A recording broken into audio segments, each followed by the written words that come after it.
ಸಂಸ್ಥಾನದವರ ಪಾದಾರವಿಂದಗಳಲ್ಲಿ ಶಿರಸಾಷ್ಟಾಂಗ ನಮನಗಳನ್ನು ಸಲ್ಲಿಸುತ್ತಾ ಇಂದಿನ ಕಾರ್ಯಕ್ರಮವನ್ನು ಆರಂಭಿಸುತ್ತಿದ್ದೇವೆ.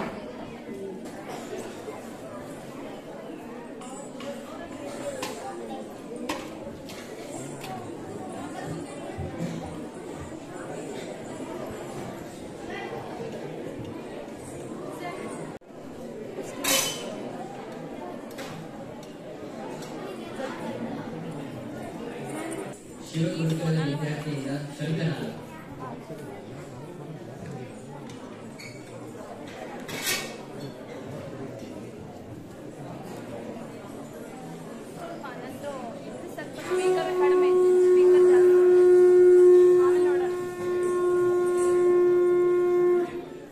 ಗುರುವಂದನೆ.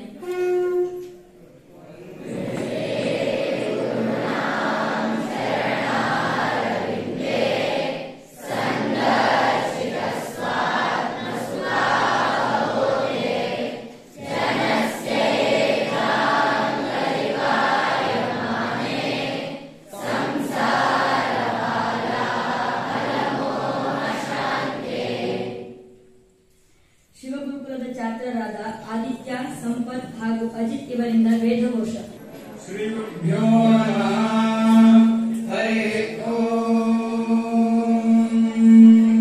ವಶಕ್ತೆ ವಿಷ್ಣವಾಸ ಪ್ರಣೋಮಿ ತನ್ನೇ ಜುಷಸ್ವ ಶಿವೆ ವಿಷ್ಣಹವ್ಯಂ ವರ್ಧಂತು ತ್ವಾ ಸುಷ್ಟುತಯೋ ಗಿರೋ ಮೇ ಯೂಯಂ ಪಾತ ಸ್ವಸ್ತಿಭಿಃ ಸದಾ ನಃ.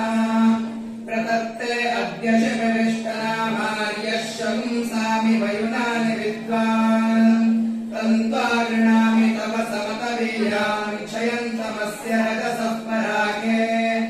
ಇಮಿತ್ತೇ ವಿಷ್ಣೋ ಪರಿತಚ್ಛಂಭೋತ್ ಪ್ರಯತ್ವ ಭಕ್ಷೇ ಶಿವೆ ವಿಷ್ಣೋ ಅಸ್ಮಿ ಮಾ ವರ್ಪೋ ಅಸ್ಮದಪಗೂಹ ಏತದ್ಯದನ್ಯರೂಪಃ ಸಮಿಥೇವ ಭೂತ ಅಗ್ನೇ ದಾದಾಶುಷೇ ರಯಿಂ ವೀರವಂತಂ ಪರೇಣಸಂ ಶಿಶೇಹಿನಃ ಸೋನುಮತಃ दानो अग्ने शतिनो दासहस्रिणो दुरो नव जग्श्रुत्या अपावृधे प्रातीद्या वा पृथिवी ब्रह्मणा कृधि सुवर्ण शुक्रमुषसो विद्युतो अग्निर्दाद्रविणम् वीरपेश अग्निर्षय्यः सहस्रासनोते अग्निर्दिवि हव्यमातता नाग्नेर्धामानि विवृता पुरुत्रा मानो मध्येरातूहरा घृतन्नभूतन्तनूररेपाश्रुतिहिरण्यम् तत्ते रुक्मो नरोततस्वधावः उभे सुश्चन्द्रसत्विषो दर्भे श्रेणीश आसने उतो न उत्पभूर्या उत्थेषु शमसस्पतैषः कस्तोतृभ्याभरा वायो शतकम् हरेणा युवस्वपोष्याणाम् उत वा ते सहस्रिणो रथायातु पाजसा प्रयाभिर्यासिदाश्वान् समच्छामि युद्भिर्वाय विष्टये दुरोणे विनोरयिं सुभोजसंयुगे हनिवीरवद्गव्यमश्रयन्तराधः रेवतेर्नः सधमाद इन्द्रे सन्तु तु विवाजाः क्षुमन्तो याभिर्मदेम रेवाम् निद्रेवतस्तोता स्यात्त्वावतो मघो नः प्रेतु हरिव श्रुतस्य हरिः ओम्.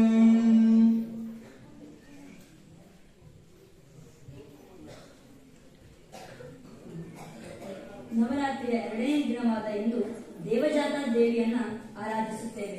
ಮಹಿಷಾಸುರನ ಸೈನ್ಯವು ದೇವತೆಗಳ ಸೈನ್ಯವನ್ನು ಸೋಲಿಸಿದ ಸಂದರ್ಭದಲ್ಲಿ ಬ್ರಹ್ಮನು ವಿಷ್ಣುವಿನಲ್ಲಿ ವಿನಂತಿಸಿಕೊಳ್ಳುತ್ತಾನೆ.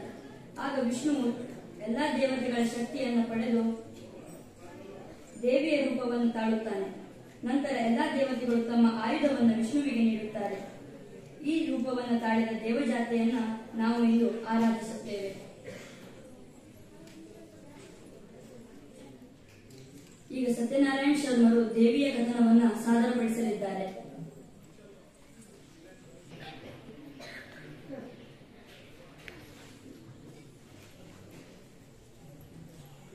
आपन्महोग्र वितराशि निमग्नमेतं दीनं त्वदीयचरणे शरणं प्रपन्नम् उद्धर्तुमम्ब करुणा परिपूर्णचित्ते नित्येश मित्रकुलनारि तवैव भारत.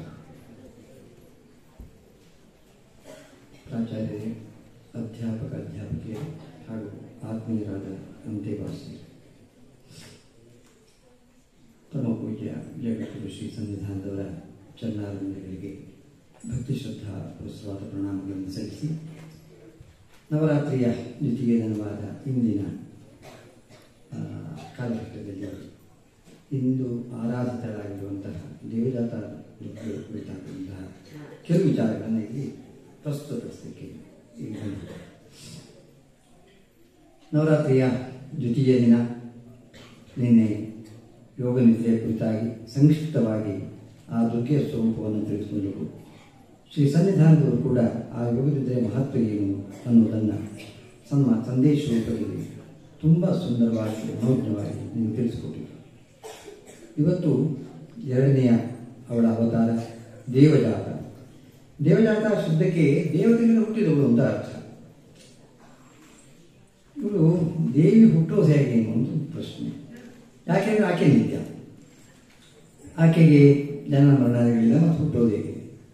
ಯಾಕೆಂದರೆ ಆದಿಶಕ್ತಿ ಅವಳು, ಮೂಲ ಆಧಾರ ಆಕೆ, ಉಳಿದವರೆಲ್ಲ ಆಮೇಲೆ ಹೋಗುದು. ಬ್ರಹ್ಮ ಹೇಳ್ತಾನೆ ಹಿಂದಿನ ಒಂದು ಯೋಗನಿದ್ರಾ ಸ್ವರೂಪದ ಕಥನವನ್ನು ಹೇಳುವಾಗ, ವಿಷ್ಣು ಶರೀರ ಗ್ರಹಣ ಅಹಂ ಈಶಾನೇವಚ ಕಾರಿತಾಸ್ತಿ ತ್ವಯ ಅಂತ. ಆದರೆ ನಿನ್ನ ಯಾರಿಗೆ ತಾನೇ ನಿನ್ನನ್ನು ಸ್ತೋತ್ರ ಮಾಡಲಿಕ್ಕೆ ಸಮರ್ಥರು? ಯಾಕೆಂದರೆ ನಾನಾಗಿರ್ಬೋದು, ವಿಷ್ಣುವಾಗಿರ್ಬೋದು, ಅಥವಾ ಈಶ್ವರ ಆಗಿರ್ಬೋದು. ನಮಗೆ ಶರೀರ ಗ್ರಹಣ ಆಗಿರೋದು ನಿನ್ನಿಂದಾಗಿ, ನಮ್ಮನ್ನು ಸೃಷ್ಟಿ ಮಾಡಿರೋದು ನೀನು, ಮಾತೃಸ್ಥಾನದಲ್ಲಿ ಇರಬಹುದು ಅಂತ ಅವನು ಉದ್ದೇಶ ಮಾಡ್ತಾರೆ. ಯಾಕೆಂದರೆ ಶಕ್ತಿ ಪ್ರಧಾನವಾಗಿರುವಂಥ ವಸ್ತು. ಆಮೇಲೆ ಶಿವ ಅಮ್ಮನವರ ಪಕ್ಕದಲ್ಲಿ ಇದ್ದರಷ್ಟೇ ಯಾರು ನಮ್ಮ ಅಪ್ಪವರಿಗೆ ಶಕ್ತಿ ಬರುತ್ತೆ, ಕೆಲಸ ಮಾಡಲಿಕ್ಕೆ ಸಮರ್ಥರಾಗ್ತಾರೆ.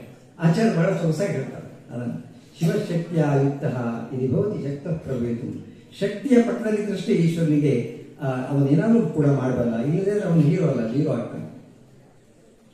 ಹಾಗಾಗಿ ಶಕ್ತಿ ಮೂಲ.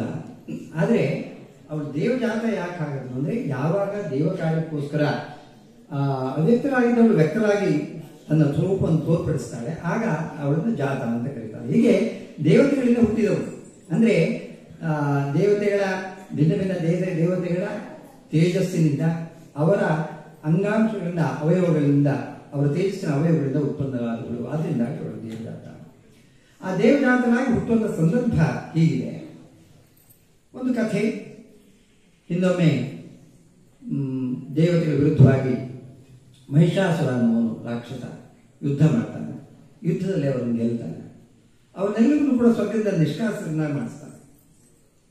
ಸ್ವರ್ಗ ನಿರಾಗತ ದೇವಾಹ ತೇನ ದೇವಗಣಾಭುವಿ ವಿಚರಂತಿ ಯಥಾ ಮರ್ತ್ಯಾಹ ಮಹಿಷೇನ ದುರಾತ್ಮನ ಅಂತ ಹೇಳ್ತಾರೆ.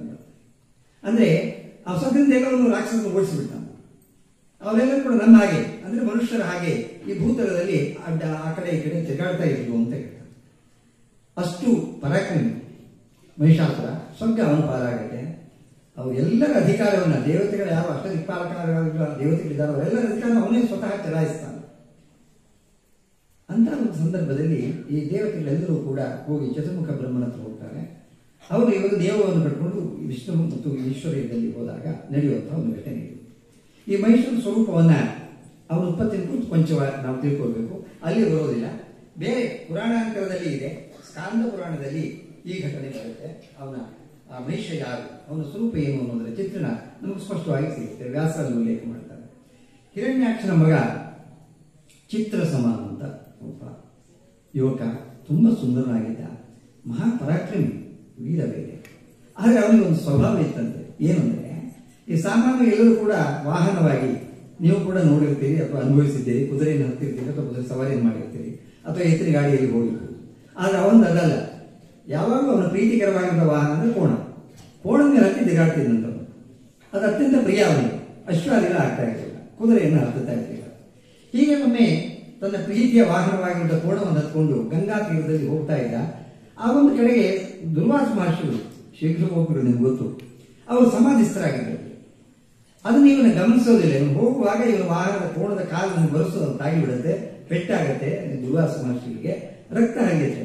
ಅದು ನೋಡ್ಕೊಂಡ್ರೆ ಇವನು ಕ್ಷಮಾಪಣೆ ಕೇಳ್ಕೋಬೋದಿತ್ತು, ಅದರಿಂದ ಅಪರಾಧ ಆಗಿರೋ ಸ್ವಾಮಿ ಅಂತ. ಅವ್ನು ಮಾಡೋದಿಲ್ಲ. ಏನ್ ಮಾಡ್ಬೇಕು, ಕಿಂಗರ್ ನೋಡಿದ್ರೆ ನಿಂತು ಬಿಡ್ತಾನೆ. ಸಿಟ್ಟು ಬರುತ್ತೆ ದುರ್ವಾಸರಿಗೆ.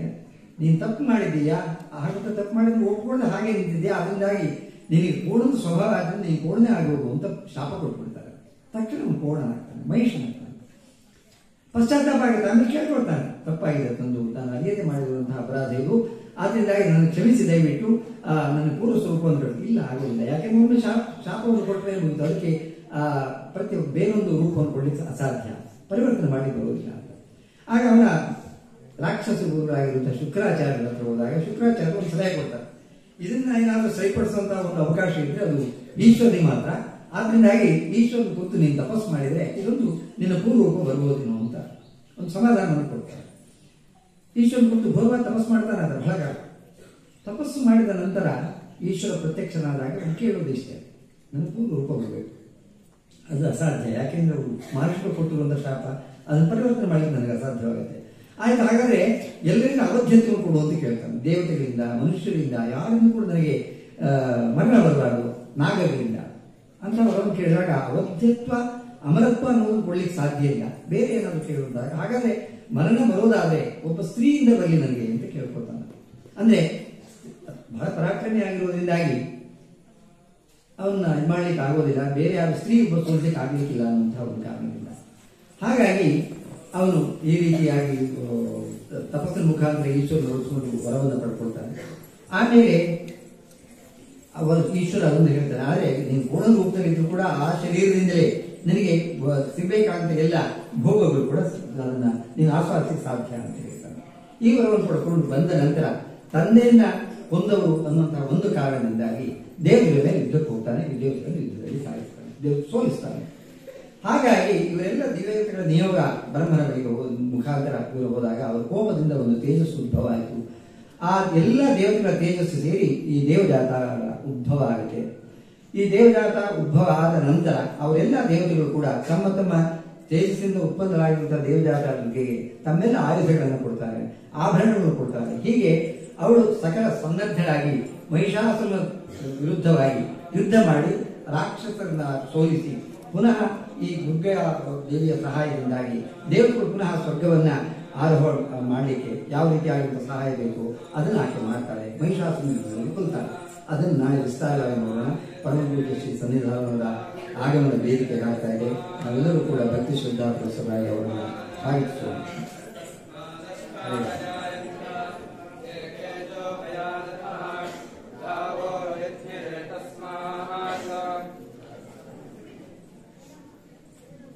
ಗೋಕರ್ಣಮಂಡಲಾಧೀಶ್ವರ ಶ್ರೀಮದ್ ಜಗದ್ಗುರು ಶಂಕರಾಚಾರ್ಯ ಶ್ರೀಮದ್ ರಾಘವೇಶ್ವರ ಭಾರತಿ ಸ್ವಾಮಿ ಮಹಾರಾಜ್ ಕಿ ಸರ್ವರ ನಮಸ್ಕಾರ ಮಾಡಬೇಕು. ಸರ್ವರ ಸಿದ್ಧರಾಗಬೇಕು.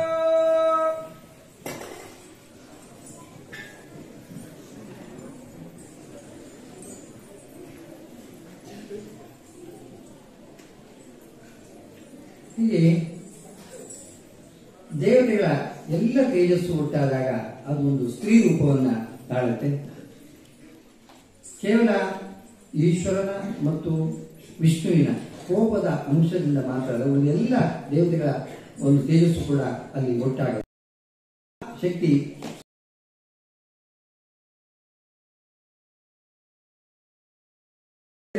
ಒಂದು ತೇಜಸ್ಸಿಂದ ಅವಳ ಬೇರೆ ಬೇರೆ ಅವಯವಗಳು ಕೂಡ ಉತ್ಪನ್ನವಾಗುತ್ತೆ. ಮುಖ ಈಶ್ವರನ ತೇಜಸ್ಸಿಂದ ಮುಖ ಉತ್ಪತ್ತಿ ಆಗುತ್ತೆ. ಯಮನ ಅಂಶದಿಂದ ಕೇಶಪಾಶಗಳು, ವಿಷ್ಣುವಿನ ತೇಜಸ್ಸಿಂದ ಬಾಹುಗಳು, ಹೀಗೆಲ್ಲ ಉತ್ಪನ್ನ ಆಗುತ್ತೆ. ಆ ಶರೀರ ದೇವಿ ಶರೀರದ ಪ್ರಾದುರ್ಭಾವ ಆಗುತ್ತೆ. ಆಮೇಲೆ ಎಲ್ಲ ದೇವತೆಗಳು ಕೂಡ ಆ ಮಹಿಷಾಸುರನ ವಧೆಗಾಗಿ ತಮ್ಮ ತಮ್ಮ ಆಯುಧಗಳನ್ನ ಆ ದೇವಿಗೆ ಸಮರ್ಪಣೆಯನ್ನು ಮಾಡ್ತಾರೆ. ಈಶ್ವರ ತನ್ನ ಪಿನಾಕಿನ ಶಕ್ತಿಯನ್ನು ಕೊಡ್ತಾನೆ. ಆ ವಿಷ್ಣು ತನ್ನ ಚಕ್ರದಿಂದ ಆ ಶಕ್ತಿಯನ್ನು ಸೇರಿಸಿಕೊಡ್ತಾನೆ. ಇಂದ್ರ ತನ್ನ ವಜ್ರಾಯುಧದಿಂದ ಪುರುಷವನ್ನು ಕೊಡ್ತಾನೆ. ಹೀಗೆ ಭಿನ್ನ ಭಿನ್ನ ದೇವತೆಗಳು, ಬೇರೆ ಬೇರೆ ದೇವತೆಗಳು ತನ್ನೆಲ್ಲ ಆಯುಧಗಳನ್ನು ನೀಡಿದರು, ಆಭರಣಗಳನ್ನು ಕೊಡ್ತಾರೆ. ಬ್ರಹ್ಮ ಕಮಂಡಲವನ್ನು ಕೊಡ್ತಾನೆ. ಕಮಂಡಲ ಅಂದ್ರೆ ವೇದ ರಾಶಿ ಅಂತ ಒಂದು ಅರ್ಥವನ್ನು ವ್ಯಾಖ್ಯಾನಕಾರ ಹೇಳ್ತಾರೆ. ಕಮಂಡಲು ಅಂದ್ರೆ ಸಾಮಾನ್ಯವಾಗಿ ನಾವು ಉಪಯೋಗ ನೋಡುವಂತಹ ಕಮಂಡಲು ಅಲ್ಲ, ಅದು ವೇದ ರಾಶಿ, ಅದು ವೇದ ಮಾತೆ ಆಗಿದ್ದರಿಂದ ಅದನ್ನು ಸಮರ್ಪಣೆ ಮಾಡಿದ. ಆಮೇಲೆ ಕಾಲ ಒಂದು ಭಯಂಕರವಾದ ನಿಷ್ಠವಾದ ಖಡ್ಗವನ್ನು ಮತ್ತು ಚರ್ಮವನ್ನು ನೀಡ್ತಾನೆ. ಕಾಲ ಅನ್ನೋದು ನಮ್ಗೆ ಗೊತ್ತಿದೆ, ಅದು ಕಾಲ ನಮ್ಮ ಶರೀರದ ಮೇಲೆ ದಾಳಿಯನ್ನು ಮಾಡುತ್ತೆ. ವೃದ್ಧಾಪ್ಯವನ್ನು ಕೊಡುವಂಥವನು ನಮಗೆ ಕಾಲ. ಅದನ್ನು ನಿವಾರಣೆ ಮಾಡುವಂತಹ, ರೋಗಾದಿ ನಿವಾರಣೆ ಮಾಡುವಂತಹ ತುಂಬಾ ಸುಚಿರವಾಗಿರುವಂತಹ ಚರ್ಮ ಮತ್ತು ನಿಶ್ಚಿತವಾಗಿರುವ ಖಡ್ಗವನ್ನು ಕೊಡ್ತಾನೆ. ಆಮೇಲೆ ಹಿಮವಾನ್ ವಾಹನವಾಗಿರುವಂಥ ಸಿಂಹವನ್ನು ಕೊಡ್ತಾನೆ. ನೋಡಿ ಎಷ್ಟು ಆ ಪ್ರತೀಕಗಳು ಎಷ್ಟು ಸರಳವಾಗಿದೆ ಮತ್ತು ತುಂಬ ಅಲ್ಲಿ ಪ್ರಸ್ತುತವಾಗಿದೆ ಅಂದರೆ, ಸಿಂಹ ಅನ್ನೋದು ಕೋಪಕ್ಕೆ ಪ್ರತೀಕ. ಸಿಂಹವನ್ನು ಏರಿ ಅವರು ಯುದ್ಧಕ್ಕೆ ಹೋಗ್ತಾರೆ. ಸಿಂಹ ಕೋಪದ ಪ್ರತೀಕವಾದ್ದರಿಂದ ಕೋಪವನ್ನು ನಾವು ಆರೋಹಣ ಮಾಡಬೇಕು ಹೊರತು ನಮ್ಮನ್ನ ಕೋಪ ಆರೋಹಣ ಮಾಡಬಾರ್ದು. ನಮ್ಮ ಮೇಲೆ ಕೋಪ ಇರಬಾರ್ದು. ಕೋಪ ನಮ್ಮ ಅಂಕುಶದೊಳಗೆ ನಮ್ಮ ಅಳವಿನೊಳಗೆ ಇರಬೇಕು ಅನ್ನೋದಕ್ಕೆ ಅದು ಪ್ರತೀಕವಾಗುತ್ತೆ ಪ್ರಾಯ. ಹೀಗೆ ಬೇರೆ ಬೇರೆ ಎಲ್ಲ ದೇವತೆಗಳು ಕೂಡ ತಮ್ಮ ತೇಜಸ್ಸನ್ನ ಕೊಟ್ಟ ನಂತರ ಆ ತೇಜಸ್ಸಿನ ಭಾಗದಿಂದ ಅವರು ಉತ್ಪನ್ನವಾಗಿ ಸನ್ನದ್ಧರಾಗ್ತಾ ಇದ್ದೀವಿ. ಆಮೇಲೆ ಯುದ್ಧಕ್ಕೆ ಅಂತ ಹೊರಡ್ತಾಳೆ. ಆ ಯುದ್ಧಕ್ಕೆ ಹೊರಟಾಗ ಅವಳ ಅಟ್ಟಹಾಸವನ್ನು ಮಾಡಿದಾಗ ಅದರಿಂದ ವಿಸ್ಮಿತರಾಗ್ತಾರೆ ರಾಕ್ಷಸರು. ಇವನು ಕೂಡ ಮಹಿಷನು ಕೂಡ ಆಶ್ಚರ್ಯಪಡ್ತಾನೆ. ಇಲ್ಲಿವರೆಗೆ ಏನೂ ಇಲ್ಲ, ಇದೇನು ಇದ್ದಾಗ ಇಂಥ ಉತ್ಪಾದನೆ ನಡೀತಾ ಇದೆ ಅನ್ನುವಂತಹ ಒಂದು ಭಾವ ಅವನಿಗೆ ಬರುತ್ತೆ. ಆಮೇಲೆ ಅವರೆಲ್ಲರೂ ಕೂಡ ಆಯುಧ ಪಾಣಿಗಳಾಗಿ ಅವನ ಸೇನಾನಿಗಳು, ಅವನು ಚಿಕ್ಕುರ ಅಂತ ಒಬ್ಬ ಇದ್ದಾನೆ, ಚಾಮರ ಅಂತ ಒಬ್ಬ ಇದ್ದಾನೆ, ಬಿಡಾಲ ಅಂತ ಒಬ್ಬ ಇದ್ದಾನೆ, ಉದಗ್ರ ಅಂತ ಇದ್ದಾನೆ. ಹೀಗೆ ಬೇರೆ ಬೇರೆ ಸೇನಾನಿಗಳು ತಮ್ಮೆಲ್ಲ ಸೈನ್ಯದೊಂದಿಗೆ ಸನ್ನದ್ಧರಾಗಿ ದೇವಿಯರಿಗೆ ಯುದ್ಧಕ್ಕೆ ಬರ್ತಾರೆ. ಆ ದೇವಿಯ ಜೊತೆಗೆ ಯುದ್ಧ ಆದಾಗ ಸೈನ್ಯದ ಜೊತೆಗೆ ಯುದ್ಧ ಆಗುತ್ತೆ. ಯುದ್ಧದಲ್ಲಿ ಅನೇಕ ರಾಕ್ಷಸರನ್ನ ದೇವಿಯ ಸ್ವತಃ ಕೊಲ್ತಾಳೆ. ಆಕೆಯ ಸಿಂಹ ಅನೇಕ ಸೈನಿಕರನ್ನ ಸಂಹರಿಸುತ್ತೆ ಅದರ ಕೋಪದಿಂದ. ಅಲ್ಲಿ ಯುದ್ಧ ಅನ್ನೋದು ಬಹಳ ಭೀಕರವಾಗಿದೆ ಅಂತ ಅವರು ವರ್ಣನೆ ಮಾಡ್ತಾರೆ. ಅಷ್ಟರ ಮಟ್ಟಿಗೆ ರಕ್ತದ ಪ್ರವಾಹ ಹರಿತಾ ಇತ್ತು, ಮೇಲೆ ನೋಡ್ಲಿಕ್ಕೆ ಆಗ್ತಾ ಇರಲಿಲ್ಲ. ಆಮೇಲೆ ದೇವಿ ಯಾವಾಗ ನಿಶ್ವಾಸವನ್ನ ಹೊರಗೆ ಕೆಡುತ್ತಾಳೋ, ನಿಶ್ವಾಸ ಅವಳ ದೇಹದಿಂದ ಮುಖದಿಂದ ಹೊರಗೆ ಬರುತ್ತೋ, ಆ ನಿಶ್ವಾಸದಿಂದ ಬೇರೆ ಬೇರೆ ಭಿನ್ನವಾಗಿದ್ದ ದೇವತಾ ಗಣಗಳು ಉತ್ಪತ್ತಿಯಾಗಿ ಅವು ಕೂಡ ಯುದ್ಧದಲ್ಲಿ ಪಾಲ್ಗೊಂಡರು ಅಂತ ಹೇಳ್ತಾರೆ. ಅಷ್ಟೇ ಅಲ್ಲ, ಯಾರು ದೇವಿಯ ಖಡ್ಗದಿಂದ ಚಿನ್ನರಾಗಿರುವಂತಹ ಶಿರಸ್ಸು ಅಂದ್ರೆ ತಲೆ ಕತ್ತರಿಸಲ್ಪಟ್ಟಿತ್ತು, ಆ ತಲೆ ಇಲ್ಲ, ಉಳಿದ ಭಾಗ ಮಾತ್ರ ಆ ತೂರ್ಯ ಅಂದ್ರೆ ಯುದ್ಧದ ಸಂದರ್ಭದಲ್ಲಿ ಬಳಸುವಂತಹ ಒಂದು ವಾದ್ಯ ವಿಶೇಷ. ಅದರ ಲಯಕ್ಕೆ ಅನುಗುಣವಾಗಿ ನರ್ತನ ಮಾಡ್ತಾ ಇದ್ದಂತ ಅದನ್ನು ವರ್ಣನೆ ಮಾಡ್ತಾರೆ ಸಪ್ತಶತಿಯಲ್ಲಿ. ಈ ರೀತಿಯಾಗಿ ತುಂಬಾ ಘೋರವಾಗಿರುವಂತಹ ಯುದ್ಧ ನಡೆಯಿತು. ಆ ಯುದ್ಧದಲ್ಲಿ ಅನೇಕ ರಾಕ್ಷಸ ಹತರಾಗ್ತಾರೆ ಅನ್ನೋರಿಗೆ ಈ ದೇವಜಾತಗಳ ಉತ್ಪತ್ತಿಯ ಒಂದು ಪ್ರಕರಣ ಮುಗಿಯುತ್ತೆ. ಮುಂದಿನ ಭಾಗದಲ್ಲಿ ಮಹಿಷಾಸುರ ವಧೆ ಆಗುತ್ತೆ. ಮುಂದಿನ ಒಂದು ಪ್ರಕರಣದಲ್ಲಿ ಅದನ್ನ ನಾಳೆಯ ಸಂದರ್ಭದಲ್ಲಿ ನೋಡೋಣ. ಇವತ್ತು ನಮಗೆ ನಿನ್ನೆಯಿಂದ ಮಾತೃಪಕ್ಷ ಅಂತ ನಾವು ತಿಳ್ಕೊಂಡಿದ್ದೇವೆ. ಆದರೆ ನಮ್ಮ ಮಾತೃಪಕ್ಷ ಈಗಲೂ ಶುರುವಾಗಿರುವುದು 25 ವರ್ಷಗಳ ಮೇಲಾಗಿದೆ ನಮ್ಮ ಮಾತೃಪಕ್ಷ ಬಂದು. ಆದ್ರಿಂದ ಮಾತೃ ಸ್ವರೂಪದಲ್ಲಿರುವಂತಹ ಪರಮಪೂಜ್ಯ ಶ್ರೀ ಸನ್ನಿಧಾನದವರು ಪ್ರಾಯ ಅವರ ಸಮಯದ ಒತ್ತಡದಲ್ಲಿ ಇನ್ಯಾವುದೇ ಸಂದರ್ಭ ಆಗಿದ್ರು ಕೂಡ ಈ ಒಂದು ಅವಕಾಶ ನಮಗೆ ಸಿಗ್ತಾ ಇರಲಿಲ್ಲ.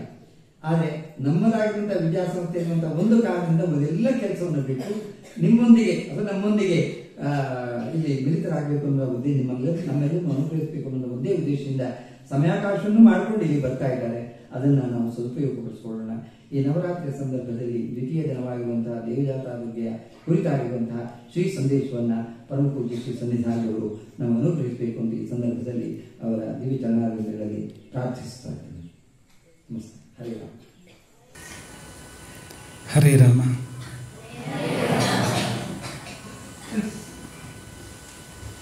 ಯಾ ದೇವಿ ಸರ್ವಭೂತೇಷು ಬುದ್ಧಿರೂಪೇಣ ಸಂಸ್ಥಿತಾ ನಮಸ್ತಸ್ಯೈ ನಮಸ್ತಸ್ಯೈ ನಮಸ್ತಸ್ಯೈ ನಮೋ ನಮಃ.